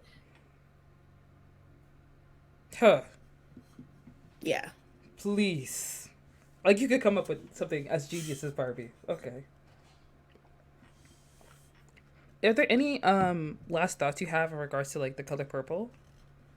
Um, I guess, I really do encourage people who were reluctant to see it to really watch it, to Mm. give it a chance. Yeah, all Oscar nominees, all films that have been Oscar nominated have been re-released in most theaters. So most likely you can True. watch The Color Purple in a theater near you. And I do encourage everyone to go see it because I liked the movie. I enjoyed it. I think that Me Fantasia too. did an amazing job. She has been having such an amazing time on this press tour, like because Oprah And it has obviously looked like amazing. yes, and has looked phenomenal. Every single luncheon, brunch, gala, dinner, award Mhm. ceremony, whatever it might be, every ball, she looks good. Okay, this is also my final thought about The Color Purple. The whole time Yes. I was watching this remake, all I could think about is how crazy thick Fantasia was. I kept thinking like Celie is so thick, like it's Oh, crazy. Like I really did keep thinking that. I was like, yo, this is not like what this movie is, but you cannot Alexa. hide how curvy this woman is. You No, can't but like hide. you can't, like, they are putting a burlap sack and an apron over Fantasia, and you cannot hide that No, ass. Like no. it's crazy. Oh my It gosh. is so funny. Oh my gosh, please. Oh my god. I'm not gonna lie. I was thinking the same thing when I was watching Argyle and I saw Bryce Dallas Howard. I Bryce was Dallas like, Howard, yes, you're really crazy. I was like, damn girl, look at you. No, but facts. Please let curvy girls be your leading ladies. Come Please. on, Come no, on. it's so much funner. Oh my god. It's like everything is more fun. Oh my god. Yeah. I do have to say, oh, just one last thing. Oh, I say that a lot. I do have to say. We all have like our own vocal tics like that. I used to say a lot. I Oh think I yeah. still say that. I think I still say that from time to time.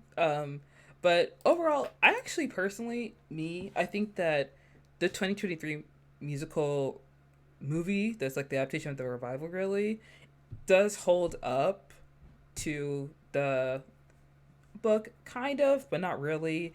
And I didn't see any kind of like articles or anything in regards to like Alice Walker and her thoughts in regards to Yeah. the movie musical, which I think I would have been interested to hear from her or like hear her opinion, but she probably wouldn't have had anything different to say than what they said about the 1985 movie. Yeah. I mean, So, she showed up, so I guess there's that.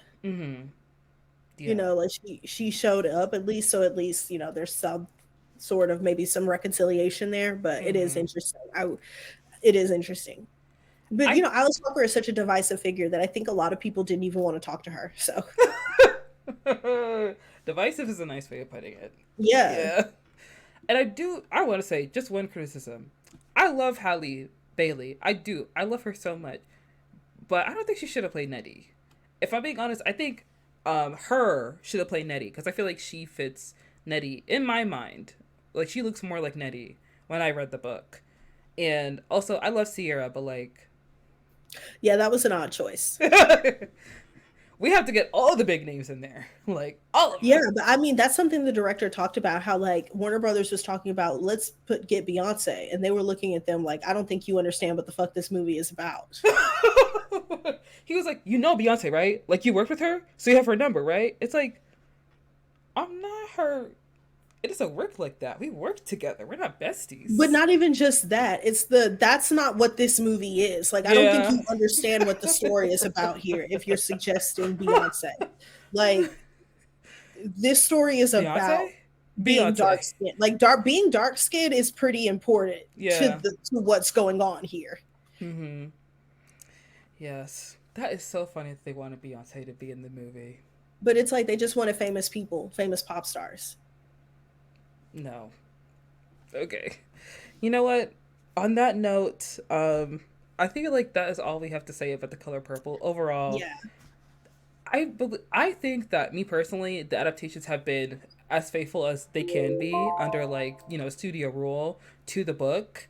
And I did really enjoy watching the movie musical. And I do plan on rewatching it at some point because I feel like there are a couple musicals that I rewatch from time to time around Christmas season. So I feel like that's gonna be my rewatch.